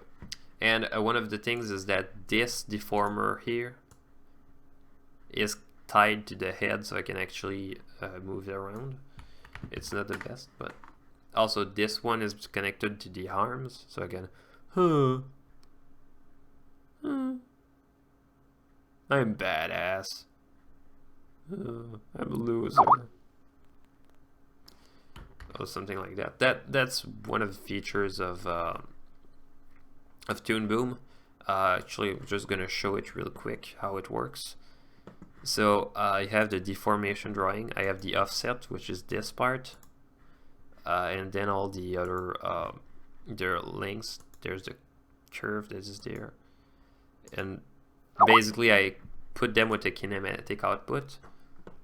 The actual kinematic output that is here, what it takes is that it takes a curve. Instead of taking the actual angle of that curve here into considerations, all it does is just take that part here. Well, wait, it does take the actual angle, but not the actual curve. So yeah, it just takes that kinematic part, like some kind of joint, like a kind of bone.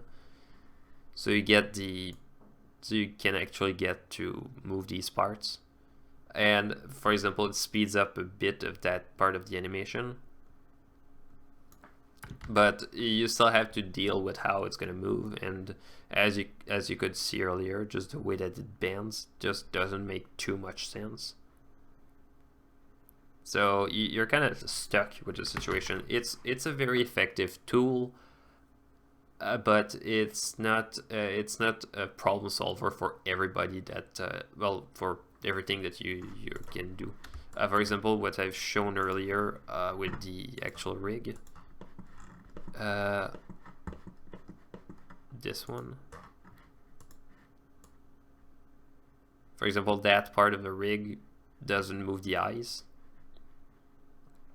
so I can actually have some kind of fake tracking. There's this one that just moves the inside of the head, so I can actually have some kind of fake move, like this. Though it's kind of limited, and you can see the shortcomings of it. So, and that's the one for the spike rig. The spike rig itself is not very complex because because Spike only has a few shots where he's actually involved. So I didn't want to go too much in depth with it. Yeah, that's one of the problems I've noticed a lot of people do when they do fan animation projects. They realize that they have lots of stuff to do. They see, oh my god, I'm gonna have Spike, and they try to rig everything that they have with Spike, or they give the job to someone else who doesn't really have that much of a clue.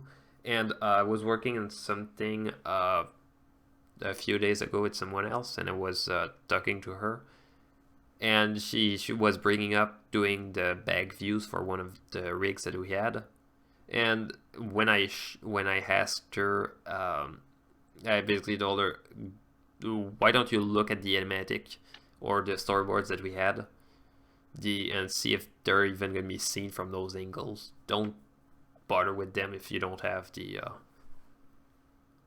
So in my case, I don't really have storyboarded all the scenes with Spike where he was, but I already have the script where I know when and where he's gonna be. So the rigging that he has is very simple compared to.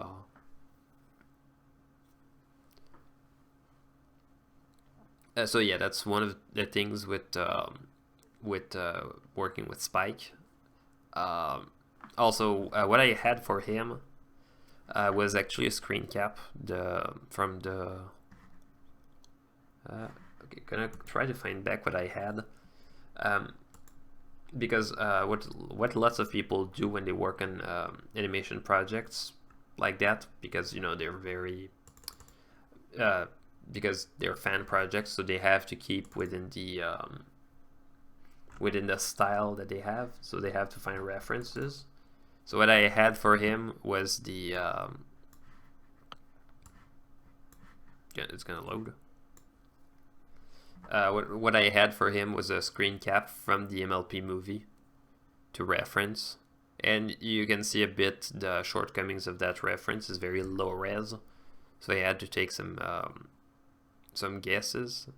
And not only that, but there's also the parts that you have to guess. Okay, is that arm basically just one of the arms that you had to that they had to draw real quick to match up that pose, or is it the final one?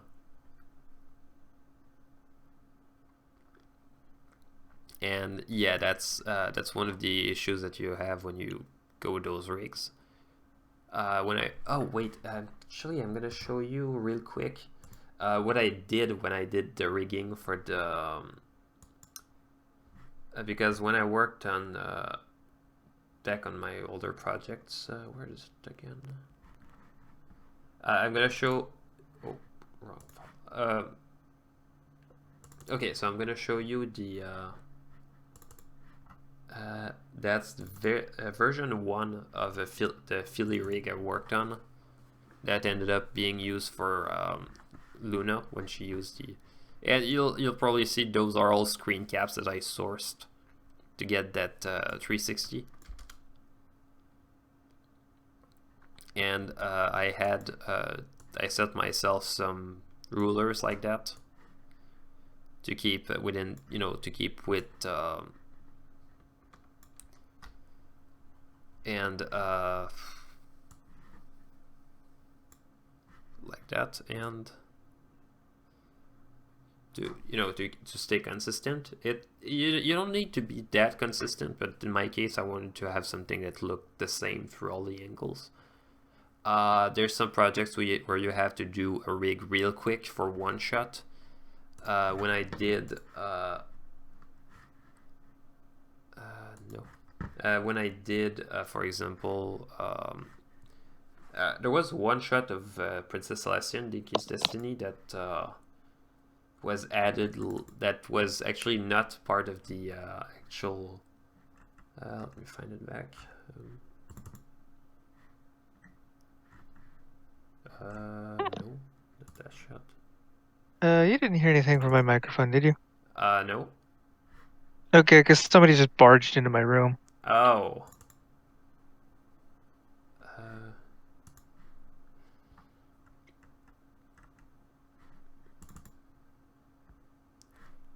Okay, no. It should be.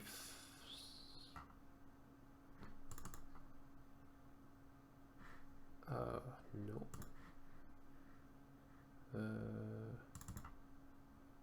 Oh, there we go. So you probably see how that.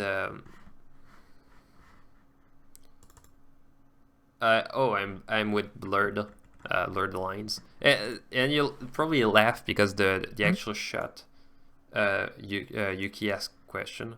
So shadow, mask. Okay. So you can see that the actual shot was meant to replicate the way the shot was shown back in season 2 when Celestia was put her horn into the you remember the door that she used to seal the elements of harmony? And yeah, basically the actual shot was just supposed to replicate that. So what I had as a reference to that was it was just this shot like that, and the main itself was just a reskinned Luna main. And if you look with Control Shift W, which if you do Control Shift W on your keyboard, you actually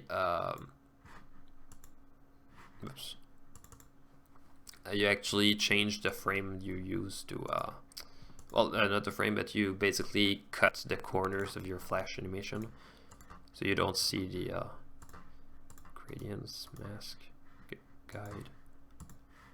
And if you look, there we go. And you know, it's out of the frame. You don't have to worry about anything. It's sharp. It's very clean.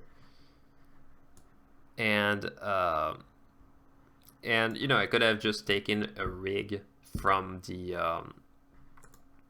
I could have taken a rig from DeviantArt, but the problem that you have when you look at rigs from DeviantArt is that it's not that they're bad quality, just that you don't know what was in it. For example,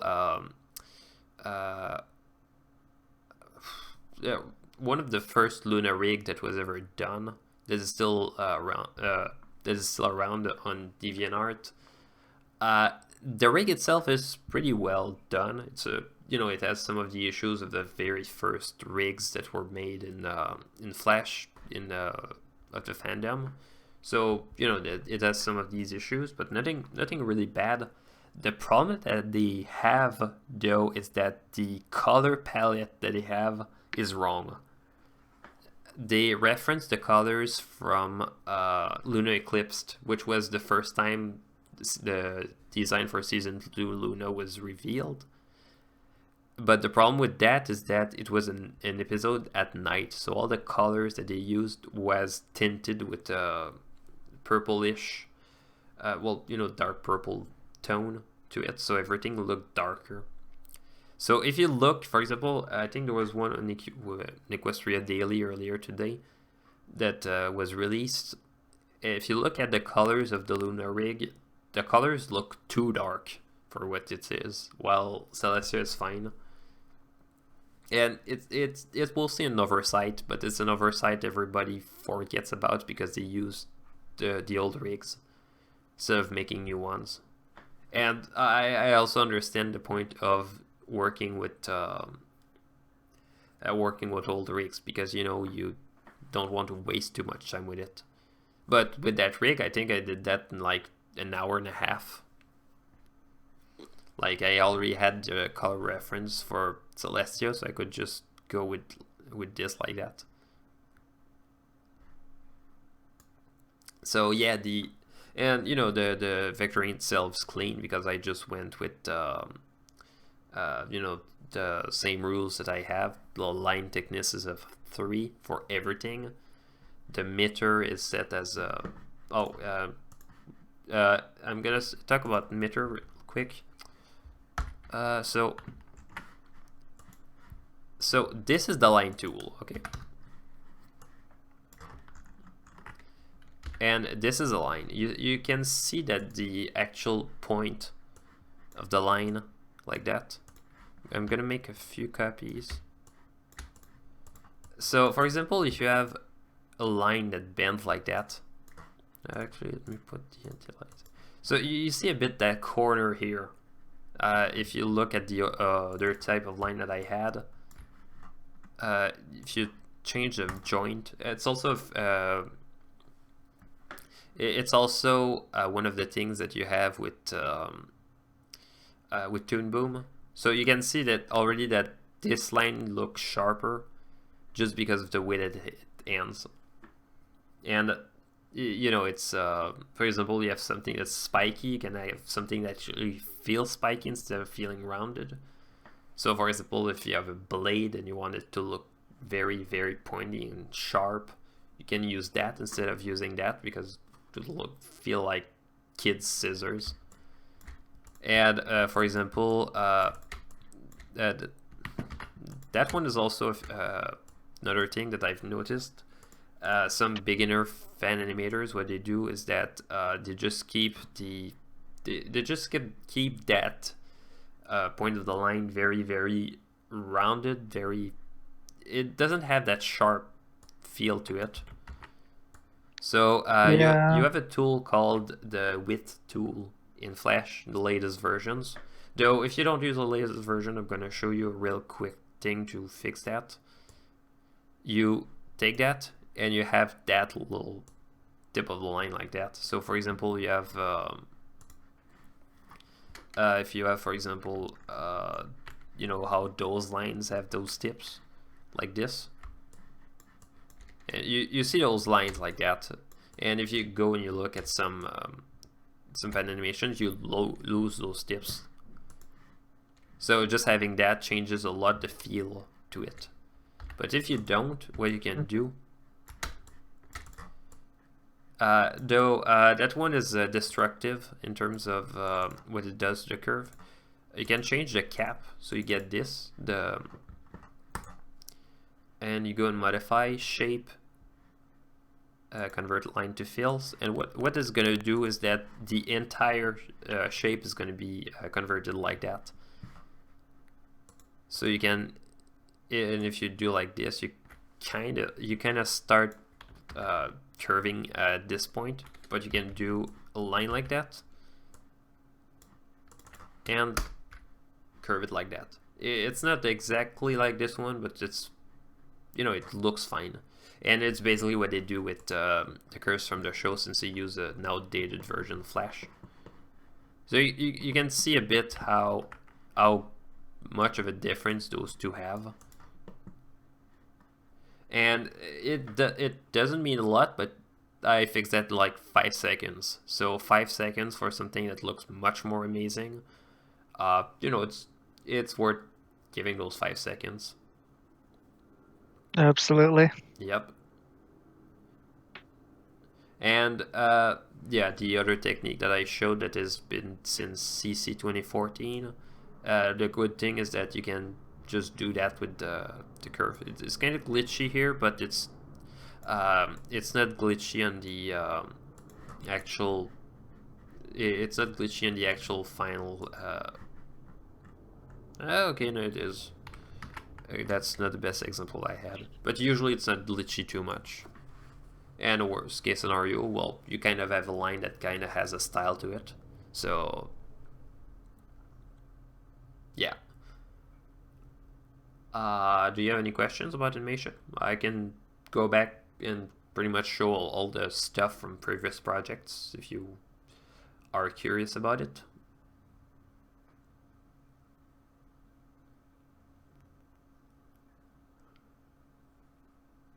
Speaking of previous animation projects, Yeah. I wonder if I still have that one file from Dinky's Destiny. Don't tell me the one shot that everybody had trouble with. Like on my computer, it would take like 5 seconds just moving a keyframe. Straight ahead or pose to pose? Okay. Actually, that's a very interesting question because both are right. I usually use pose to pose because I don't really have much choice, but for example, when I have mains that actually move on their own, what I tend to do is straight ahead. For example, straight ahead animation is very useful if you want to have animation that moves on unpredictable patterns. But the issue with that is that, yeah, it's unpredictable. So So yeah, the actual stories I tend to tell don't rely that much on. Sorry, they don't rely that much on straight ahead. So.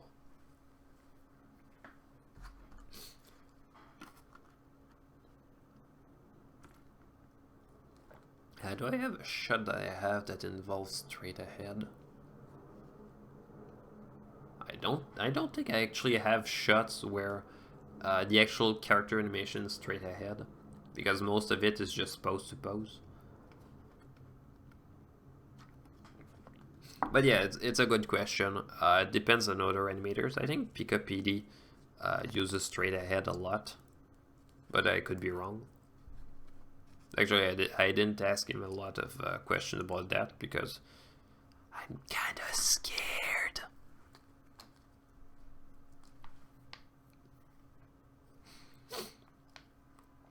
I'm just waiting for Pikachu to speak in the chat now.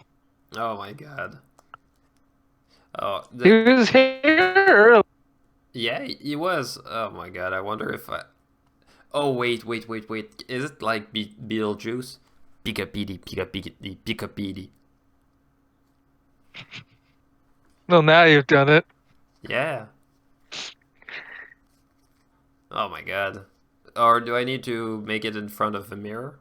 Or is it like, since he's an animator, Mary, you have to say it in front of a mirror. either that or an animation scene?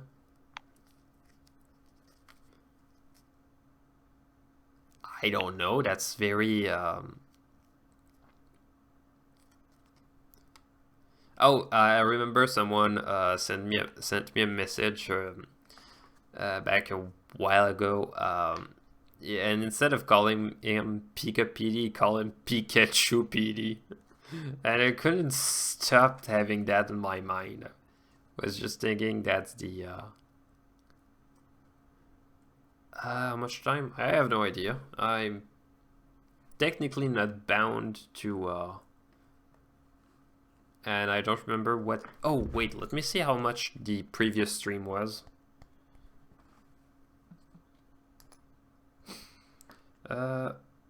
Because last year I did a stream like that, where I had no idea what the hell I was talking about. And, let's see.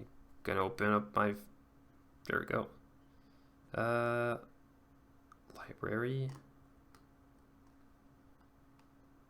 Oh, I do still have it. You do? Which scene was it? It was the scene where like Slash is like, get people to help you with the lip sync, and he gave me the one with the Luna dream sequence. Oh yeah! Oh my god, that was a mess to deal with.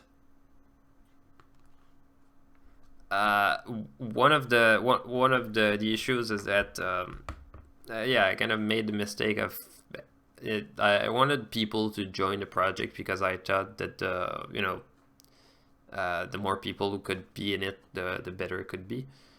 And it's kind of true in a way. You have more resource and all, but some of the animators are just not experienced yet at that time.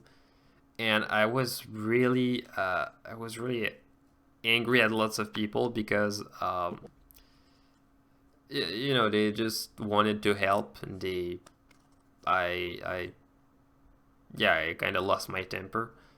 Though I noticed one of the problems that I didn't expect. There was one of the animators who just wanted to help a lot, but she couldn't help a lot. She didn't have the time or the skills, and I was just thinking, no, don't over promise what you can do. You're gonna step on your own toes. You're gonna get in trouble. You're gonna over promise. You're gonna overshoot. You'll probably get yourself some enemies at the end. And yeah, I screamed a bit, and you know, that's one of the mistakes I had to learn from. It's kind of why I don't post projects as often now, because I'm kind of scared of working too fast, because I feel like I would probably make a big mistake on the way there, like working a lot on one animated part and realize that was worthless.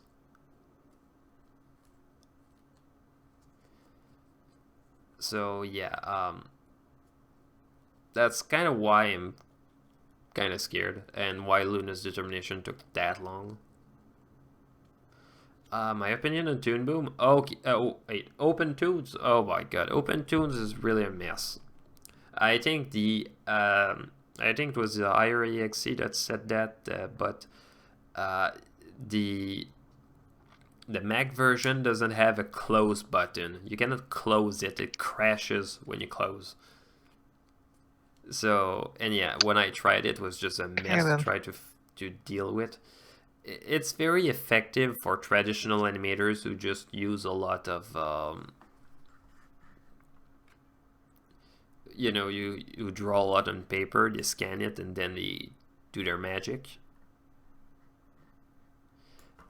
But if you work as a fan animator like me, I don't have lots of paper to work with.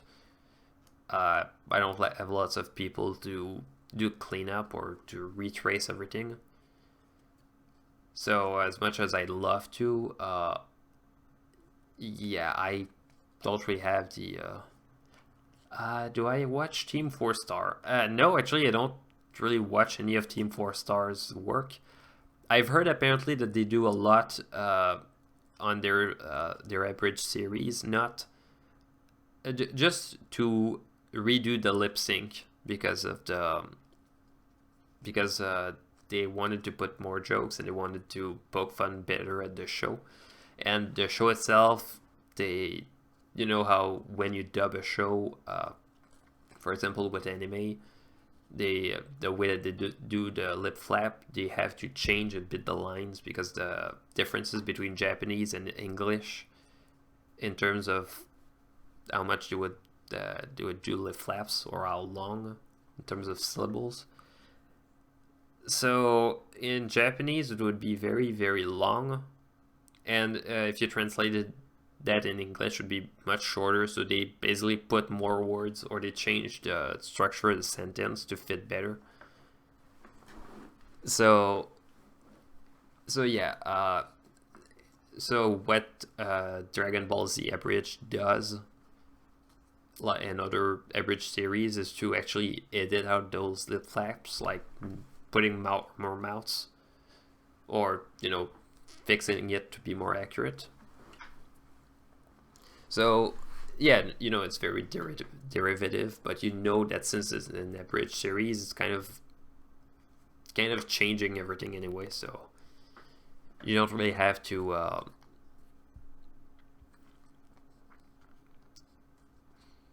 You kind of know that it's gonna be different. It's not like the 4Kids, the 4Kids dubs of some animes trying to butcher the. My best animation so far, definitely Luna's determination.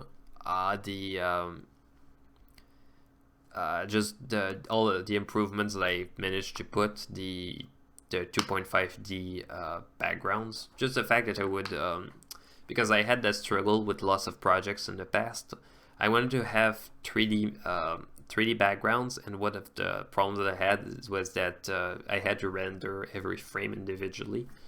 So I think at school I figured out a solution to that, and it felt like a genius. I was really, really happy to figure that out. So just the idea of having that 2.5D the way that I would have the 3D like backgrounds, because I really like that feel of depth in backgrounds. It feels more interesting. So yeah, it's one of the things that I really liked. Just the fact that the story was so much easier to follow. You could feel like it just felt more substantial. No, not substantial. It just felt more. It felt like it had more meat to it, because it was all within its own story instead of implying, okay, it's going to be better for the next one, or I'm piggybacking of something else. And the fact that I could tell everything about Luna within that animation instead of having to rely on previous animation projects or the show itself. Do I do voice acting? Nope. I think I got one voice acting line for a project back in 2011. It was so bad I didn't want to do anything afterwards like that. How long my projects take? Luna's determination took at least 8 months, which was too much. Some other projects can take like 2 weeks, and that's all. Yes, I do attend on attending BronyCon 2018, and to bring back 2D versus 3D ponies because lots of people liked it. Yeah. I'd really love to go. Oh my. Where do you live again? Like mid-Missouri. So, I actually wonder how much a plane ticket would be to go to Baltimore. Anyway, I think we're probably gonna talk about it later somewhere else. So, what inspired me to draw? I think the collective of all the fan animators that were there back before me, back 2013, all those people that usually just made their own shorts, just inspired me to actually try that. And back in the days, I really wanted to work on cartoons and make my own.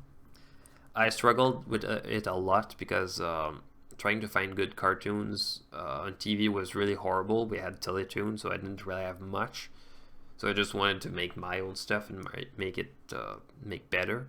So when the show happened, I got really excited because I finally had something to try to get inspired with. Try to prove I was a fan of, and try to capture the same feel, or capture the same feel plus my own touch to it. So yeah, but I still had some projects back before that. I was working with some Yoshis and some sprite animation. I didn't care as much to it than other people, but I felt it was I felt it was a way to make stuff, so I just liked to be able to make my own sprite animation series. I had my own story in mind that didn't account to much, but I felt like I had something different. Anazuki, it's okay. It's like it's not very challenging. It's kind of like candy for television. So, I don't really hate it. I just feel like, it's kind of not challenging me. It's not very... I feel like conflicts are kind of... bleh. I don't hate it, just... could be better. Only bit I've ever seen of Hanazuki was that short right before the Yeah. My Little Pony movie. You remember the awkward card that they put right before saying, yeah, first this, then the MLP movie with the big arrow? Like, a big clip art arrow. It looked like someone put that up in Word with the word art and the my drawings in the Nightcore video. No, I don't like Nightcore. I don't know. I just feel it's not very. I don't hate people who do Nightcore, but you know what Nightcore is? I'm familiar with it. Okay, you kind of see why I kind of don't want it. I don't want to be associated with that. I mean, I'm used to do very slow-paced stuff. So, what does my human OC look like? I have a fan art of my OC as a human that I could show you. That was drawn by Bfish. Let me find it out. Where is it? I'm just expecting to see an EQG Minty root.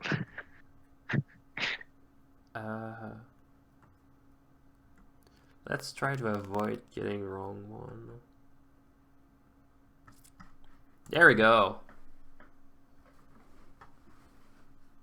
And basically it's just an Equestria Girls version, but with a horn, because... And that's that one. And yeah, that's... And I really laughed because I basically said, yeah, well, go with, a long skirt. And she drew the skirt that was over the knees, like at that level. And then I just asked and I just said, why is it that long? And Bfish just replied, oh yeah, I'm from Utah. And it's just oh, okay, that explains it. Yeah, that was really hilarious. So yeah, that's the...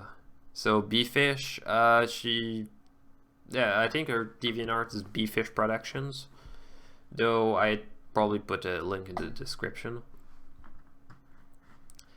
Yeah. Any other questions? Favorite of the MLP movie characters? Tempest Shadow.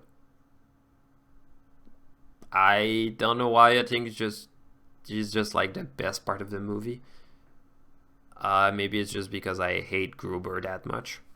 Like Gruber, you could cut out all the scenes he's in, and you could get the... No, I'm not considering green hair. Not at all. Like, green hair on ponies work because the green is green. Green hair on humans tend to look like puke. I do have a green wig somewhere, but like pure green, like instead of being two colors. And no, my Minty's hair doesn't taste like mints. She's not named Minty because of that. She's just named Minty because she has green hair, and her parents had no ideas what. Yeah, basically my OC story. Oh wait, what would I do if I get 10k subs? Suffer less. Do you love ponies? Yes. Which animation you complete this as far as is your favorite? Definitely Luna's Determination, followed by Good Morning Baltimore.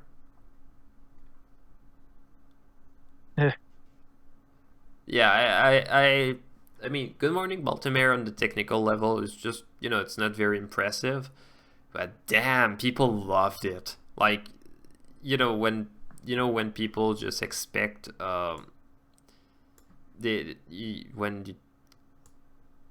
when you start a project and you don't really know what people are going to expect or what they're going to react to, and you see the cheers of everybody in the crowd, that just, and you just see people laugh, and you're in front of everybody and just look at everybody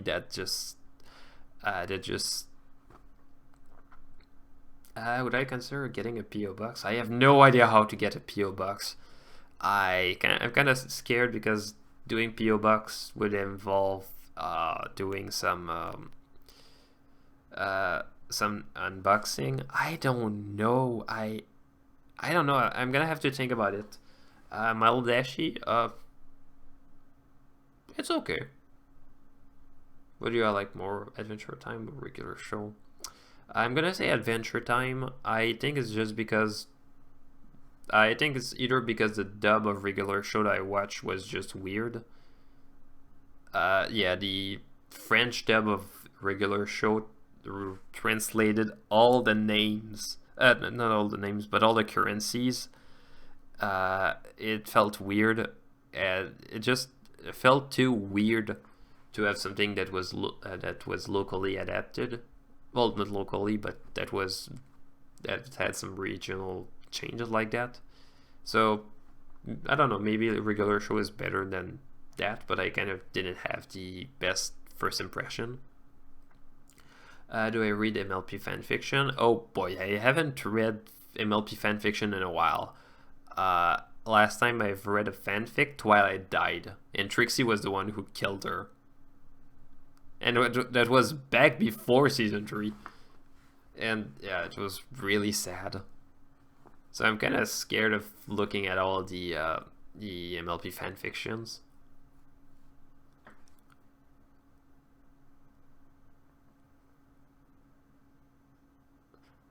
But yeah, I got a question earlier. What would I do if I...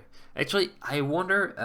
it's gonna be in a while because I was looking at the speed would happen, but I think I should do something for 50k. Probably not gonna happen in a few months, but I think I should do something. If I consider doing combination with Eggroll, probably. I just have no idea what the hell I would do. He has his style and all. He's very slice of life in his style, so I don't know how well it would go with my ideas. I don't know. I mean, if we talk it out, we find an idea in common, yeah, we could work on something good. Yes, I'm hyped for season 8, but I'm not even done with season 7. I'm like 2 episodes left. It's not a lot, but I think I haven't seen Secrets and Pies and the one after. So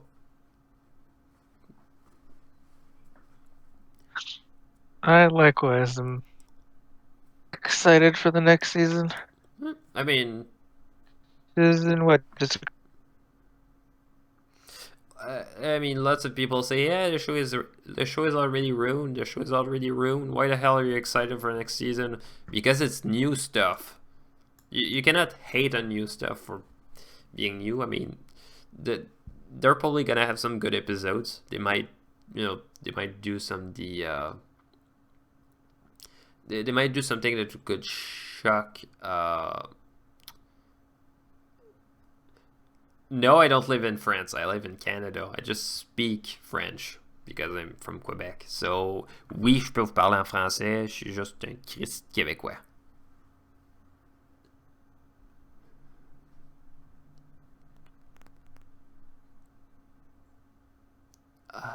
Yeah. My mouth is dry. Oh my god, I would consider getting the Last Narrator or Magpie. Yeah, I have no idea what the hell I could do with the two. Because I know them personally, so it's not too hard to contact them. I'm just trying to figure out a project that would work well. They like more dark stories, so I don't know if if they'd be interested in something a bit more, not exactly light-hearted, just something more positive in the end. I don't know. Maybe they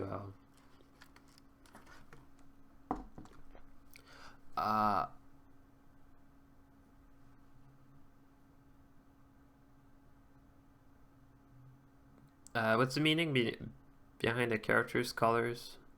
Oh, okay, so basically if you look at the ponies, if you go and actually let me open up my OC's rig and show you what it can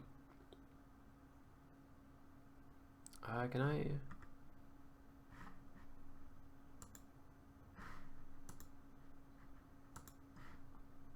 okay, I'm gonna import my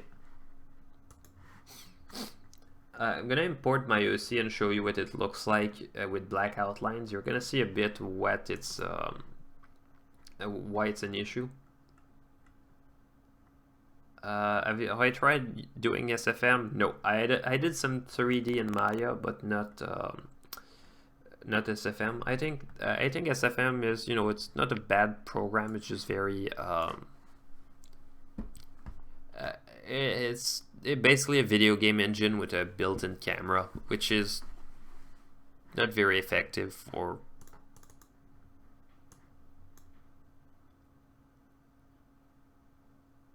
Okay, I hope the. Okay, so here's a vector. I'm gonna change the. I'm gonna change the outlines, and you'll see why doing them in doing the outlines in black would look bad. So.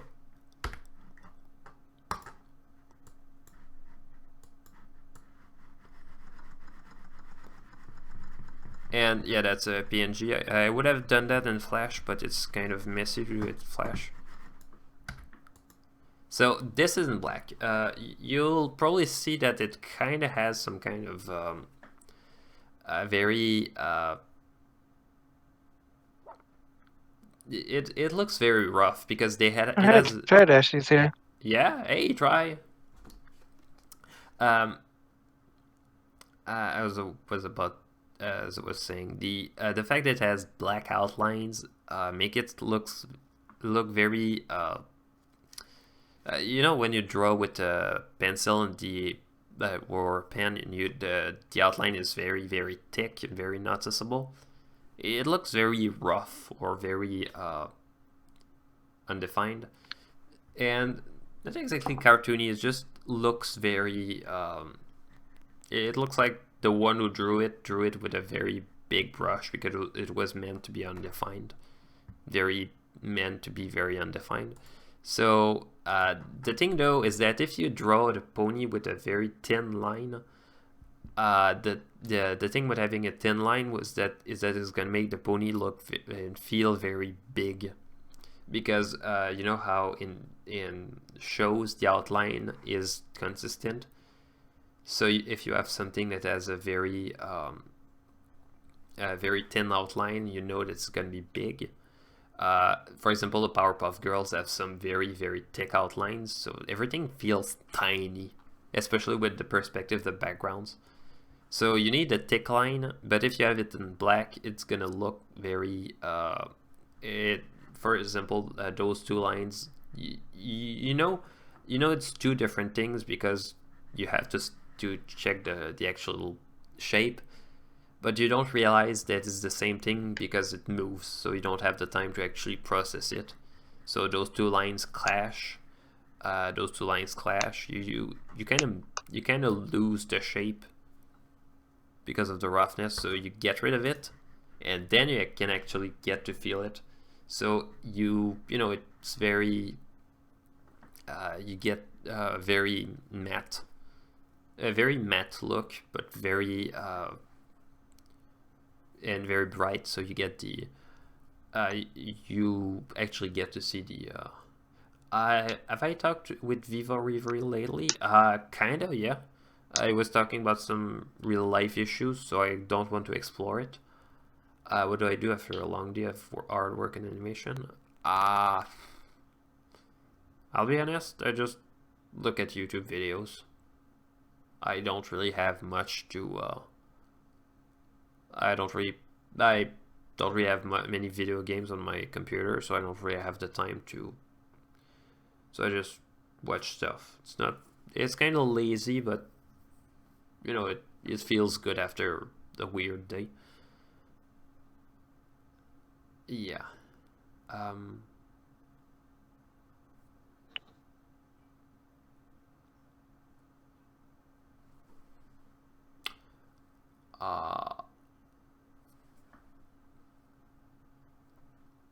Yeah, I don't have much to add afterwards with that.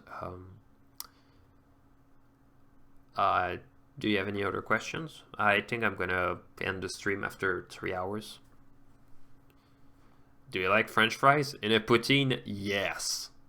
Like, it's very, very unhealthy, but damn, it tastes good for unhealthy stuff. Like, damn you. But I also really like chips, which is fries that try less.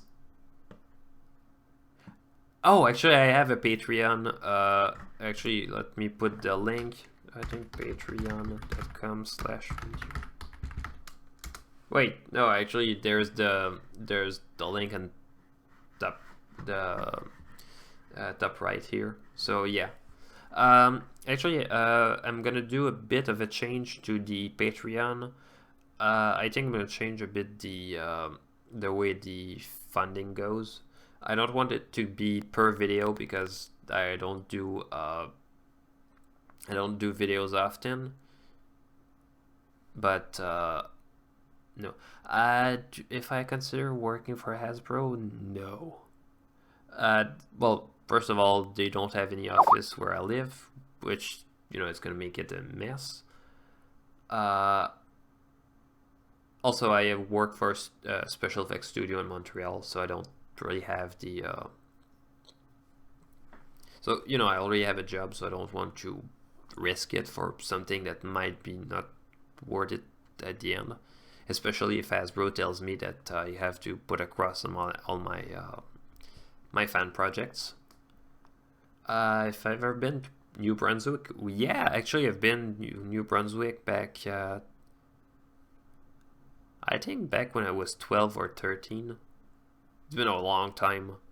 Surprisingly, back in the days, we had our laptop with, so we could actually get we could actually get to see some movies when we were camping. Those were the good old days. We had, we basically had some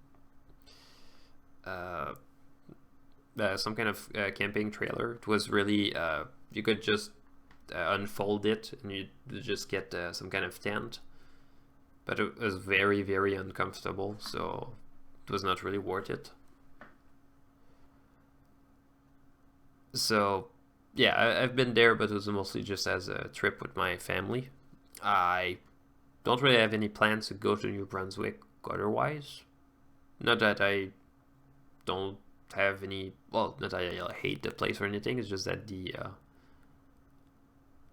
do I watch any anime? I don't. Well, I used to, but I kind of lost track because lots of people recommend me a lot of animes. Like lately, I've been recommended Dragon Maid. I've been recommended that one anime that they've done with shoestring budget. That. One Punch Man. There was there was My Hero Academia. There was Little Witch Academia. Like, I'm just naming all the animes that have been recommended. I'm just thinking of trying to remember them is just a chore. So I'm kind of thinking, yeah, that's kind of a lot. I mean, the anime market is very, very saturated, and a lot of it is very Yeah, it really is. and a lot of it is very cheap animes, and they don't look cheap because a lot of them employ one studio to do all of their scenery. So if you think that all the animes kind of look the same in that department, it's because of that studio. They have some gorgeous backgrounds, and the artists know what they're doing. It's just that they don't have lots of budget. So it's lots of pretty backgrounds, some characters, they say like one line in front of the camera, and they just change a lip flap, and that's pretty much it. Hardest animation to make, Luna's Determination. Probably just because there was no sound effect anywhere. Though Project Undercloud 2 was a mess to deal with, but it's basically just because of my own fault. Do I watch Vanilla Milan? Not really. I've heard about her, but that's all. What's the first MLP episode I watched? The first one. Literally, I asked my best friend, should I watch it? And he basically told me, well, you don't risk anything, you don't lose anything. So I just thought, well, maybe I'm gonna miss some jokes if I watch some of the later ones. So gonna start with the first one. You know, maybe it's gonna be and I just watched the first episode and just thought, okay, it's cutesy, it's okay, it's oh god, there's Nightmare Moon. Yeah, the revelation of Nightmare Moon just taking over the stage when everybody was panicking is just like, okay, that's gonna be interesting as a show if it keeps going like that. And then there was a conflict. There was a bit of, it was a bit hard to watch because of the. It was hard to watch because of some of the cheesiness, but I just thought, well, maybe there's something good, and the end of the second episode proved to me that yeah, it's probably good. Do I have a dog? Nope. Where do I find it? Yeah, my mom was always a cat lady. She never had any dogs. Where do I find the time to make my animations? Well, so with the job working from 9 to 6, that means that from 7 to midnight, I have time for myself. So I basically just put that time on animation. I don't really play any video games, so I don't really lose anything. And I don't really have much of a social life right now. So I really, I basically put most of my time on those animations because, I kind of feel like working in animations kind of gives me a good,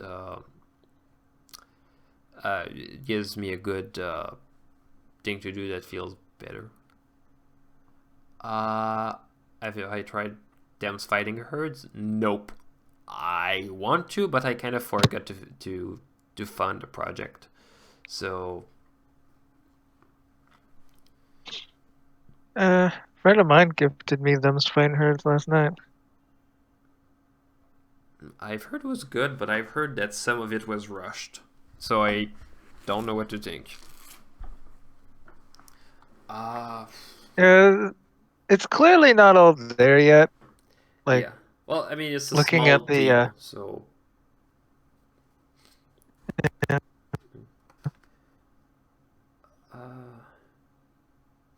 If I was tasked to direct an animation team, like for a movie, if it was for a movie, my first move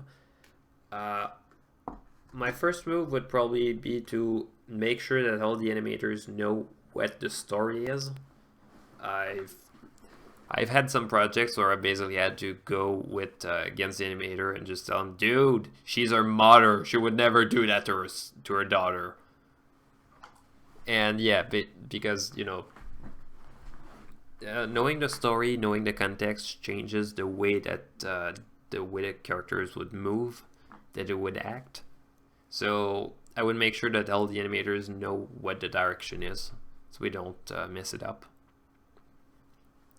Do I have a favorite book or book series? Nope. I can't think of much right now.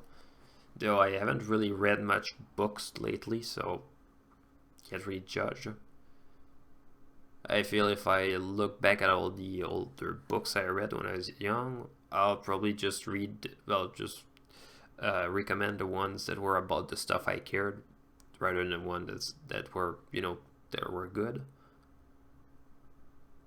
So, yeah. What my favorite game to play? Smash Bros. Usually just because Which one? One of them. Except Melee because it's a mess. You wound me, sir. I don't play technical. I don't care about wave dashing or hell dashing or doing all those moves that look cool but that don't actually matter that much. Well, they don't actually. You see all those moves, but you don't really feel Look, Melee has one problem that I hate. Everything looks like it's made of rubber. Mm. And, you know, you don't feel the satisfaction when you punch the other guy. And, you know, he just moves away.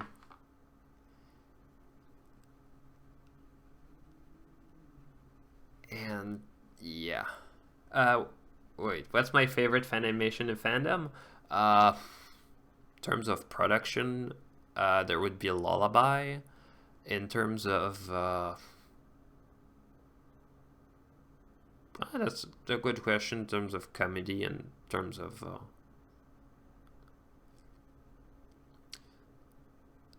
there was one very cheesy animation about Fluttershy that I kept watching. It wasn't impressive, but it was really, really just fun, cute, and I kept really watching all the time. I don't remember the name actually. I think it was like Open Your Heart or something. No, not the Sonic one, just something else. It was cheesy as hell, but damn. Have I ever been to Minnesota? I don't think so, actually. Unless it wasn't in the way between two places, but I never went to Minnesota as the target, like the place I was supposed to go. So, which episode of my favorite? Probably Magical Mystery Cure. It just feels like the episode that just tells everything about the show. You know, it talks about friendship. It talks about the show is pretty much just about friendship, but you get to see a glimpse of all the characters. You get the idea of being, you know, finding your destiny, finding your one reason to be. You know, because the show talks about Cutie Mark a lot as the reason to be, and just Twilight being told that she would reach a higher level of being, becoming a princess after all those years of, you know, all those years of work. So yeah, the idea of showing that through actions you could become better, instead of showing just that through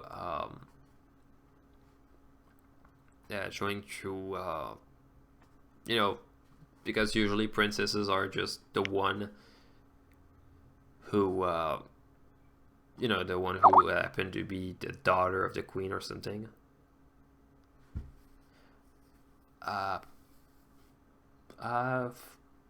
If I could date a pony as a human, probably Twilight. But that would be awkward as hell. Of course, it would be awkward. Yeah. Oh, I could invite her to McDonald's and just say, "Well, you like burgers, don't you?" Only for her to reply, "Well, I do like burgers, but what the hell is this?" Oh, yeah, you're vegetarian. Oh yeah, your world the cows talk. Awkward. Oh god, that reminds me of anthropology. Just that scene of Oh my god. Lyra eating a hamburger. Oh my god.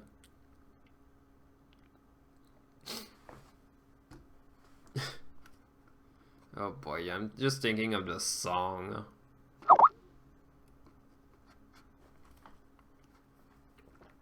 What's the scariest thing I've ever seen? Politics. If I were to design an art style for a pony, probably the eyes.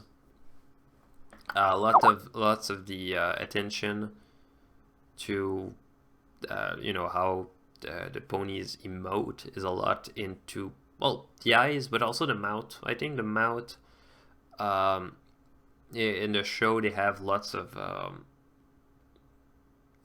they just switch the 3Q mouth from the 3Q mouth to the front. There's not really much of an in between, and they kind of they usually just draw some for some shock expressions. But apart from that,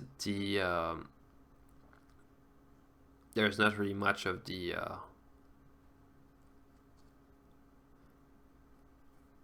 otherwise, probably for the hoofs and rest body have probably stayed within the proportions of the style of the show. So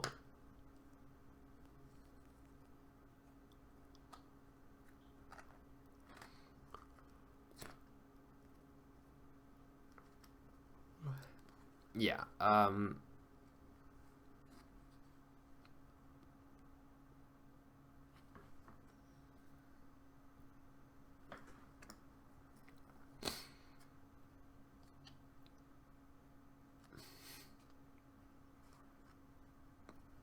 yep.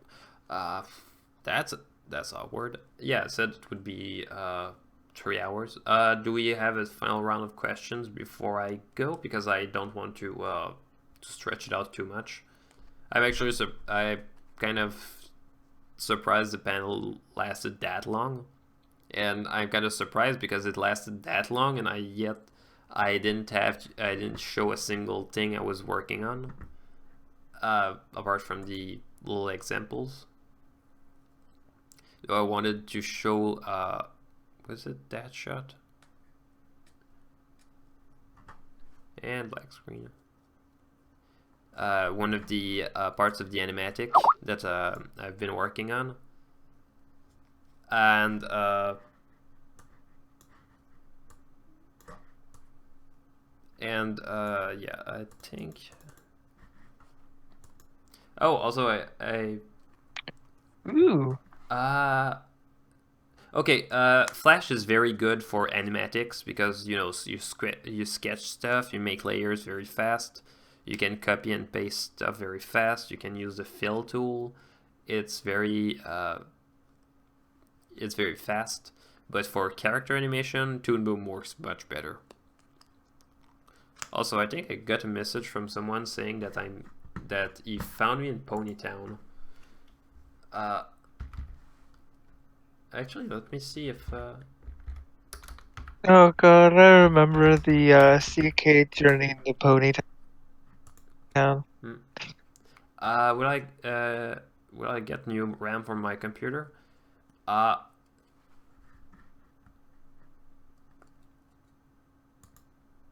Okay, so let's see if. Okay, apparently someone is pretending to be me in Ponytown. Okay, damn it.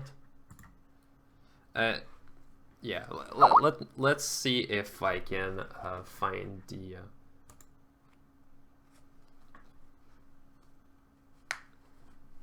Let's see.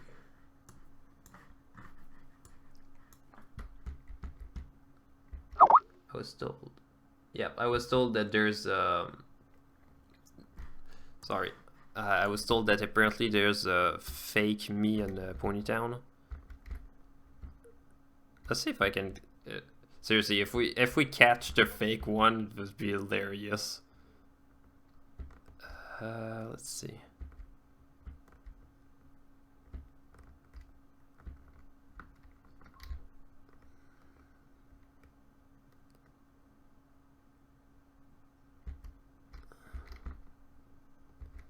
Oh, it's called Ponytown. Just looking real quick. If it's not in the safe one, the safe chat is probably gonna be the other one. Though if it's the other one, I won't even bother.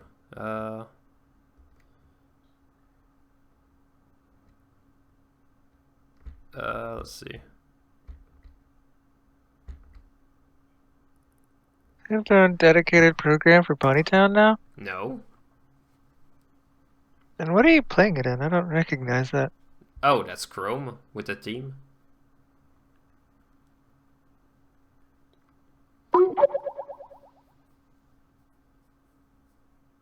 But yeah, apparently not. So apparently was lied to. Well, either lied to or it's not. It's the other server, which I don't want to show on a stream. So probably oh, it's literally pony.town like this. So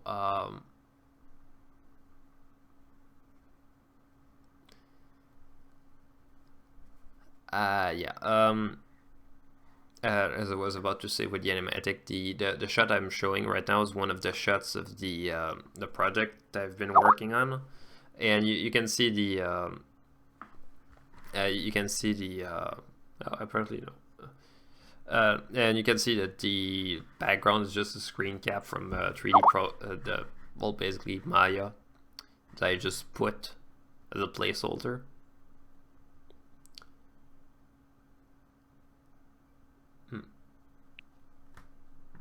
So yeah, that's basically one of the shots of the animatic. So Celestia is definitely going to be in the Sunset Shimmer project.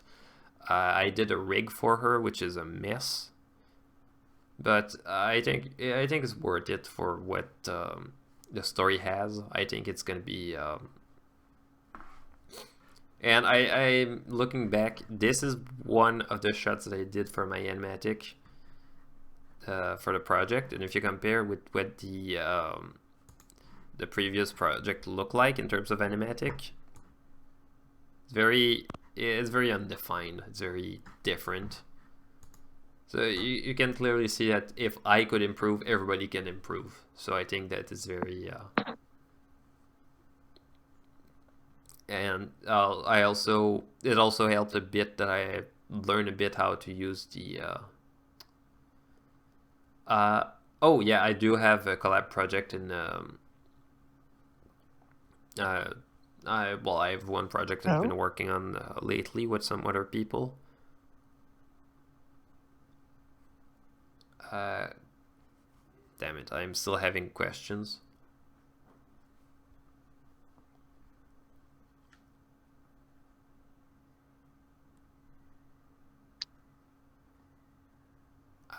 Go ahead.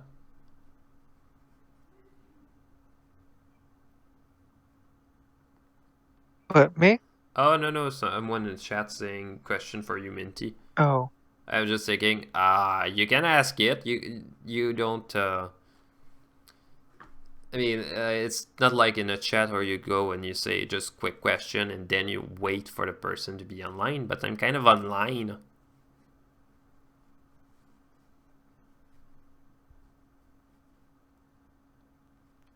And yeah, I never understood Dragon Ball, but it's probably because they screamed all the time.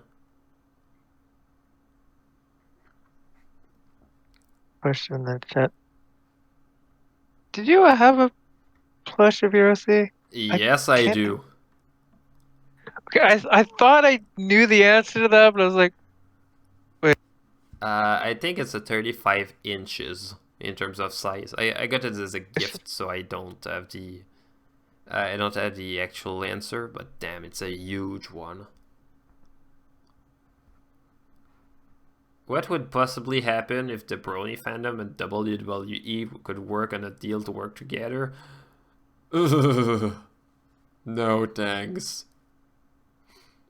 My computer setup an Intel 4790 at 3.6 gigahertz, 16 gigs of DDR3 RAM, 2 terabytes of HDD, and GTX 1050.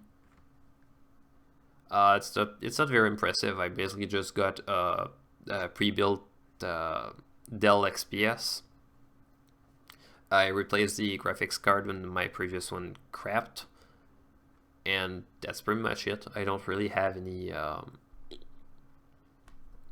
I don't really have anything impressive with that. I don't think you need to have a dedicated, the those custom built computers that people want. It does the job, but it doesn't. yeah, but we live in a you know, a day. Well, we live in an era where you can just get a very consumer product as a computer instead of requiring something like you know, requiring some very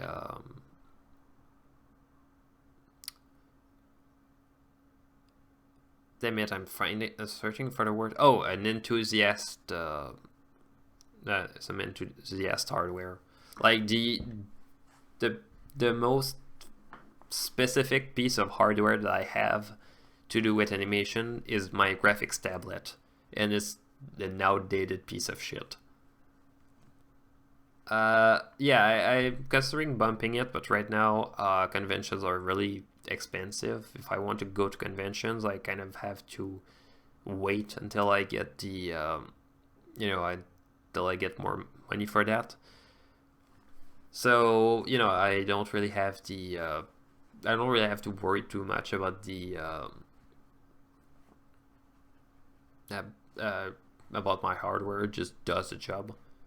And I'll probably upgrade later, because if I upgrade later, when I really need it, prices are going to be cheaper, and I'll probably get better, more, probably get more for my money. So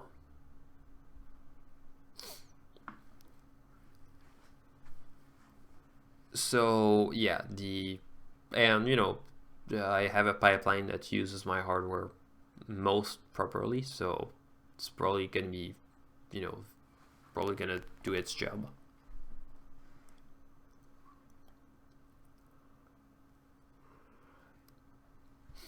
Any other questions? Because I probably gonna leave. Probably gonna end the stream soon.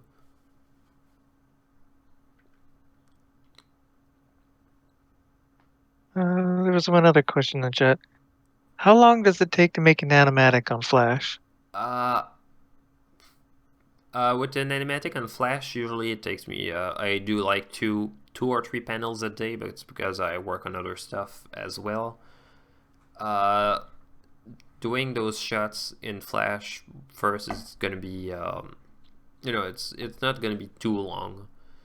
It's literally just sketching out a character and a layer, then just if I need to, I just put some keyframes. For example, with this shot, I have the sunset like that, and it's literally just this. These two. This one is just an overlay with that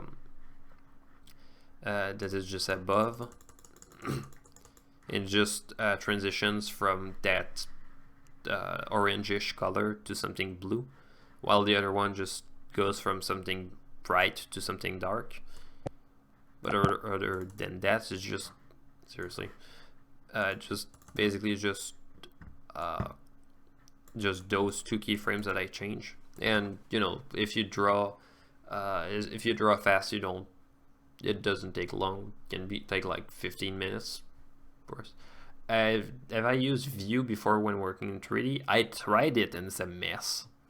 Like, it's 90s in terms of looks and feels. It's very effective to work on scenery, but there's other software to do that as well. Also, the renderer takes a shit ton of time to work with. So it's a good piece of software for someone else, and that thing is for a Sunset Shimmer project.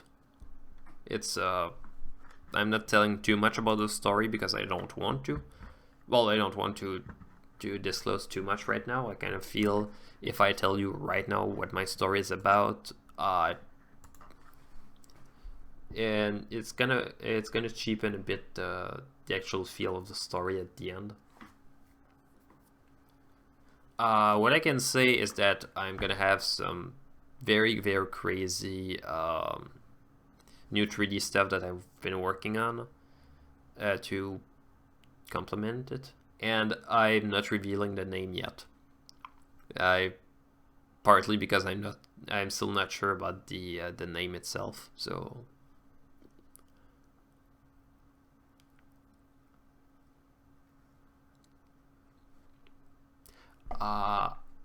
so like 2 more questions before I go.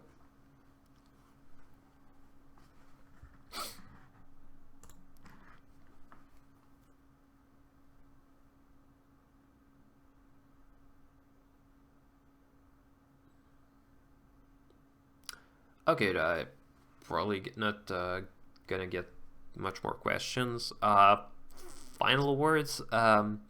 Okay, so I didn't really get to show much tonight except some other stuff and just talk about the show, but you know, I just hope you enjoyed it. I have a Patreon in the that I showed in the top right, so if you want to support the project, you can give some. I'll have some. Well, I have some exclusive stuff for the Patreon that I won't show anywhere else for a while. Not that the. Oh yeah, I do have a preference. I think the movie style is better. I just think the show style has a bit more charm, in terms because it's simpler. It's more. It's very effective in its own, and it aged very well. I mean, we have the same style since 2010, and it's still looking good. Oh, and I don't do streams very often, but knowing that now it works, I think I might do like 1 a week or something.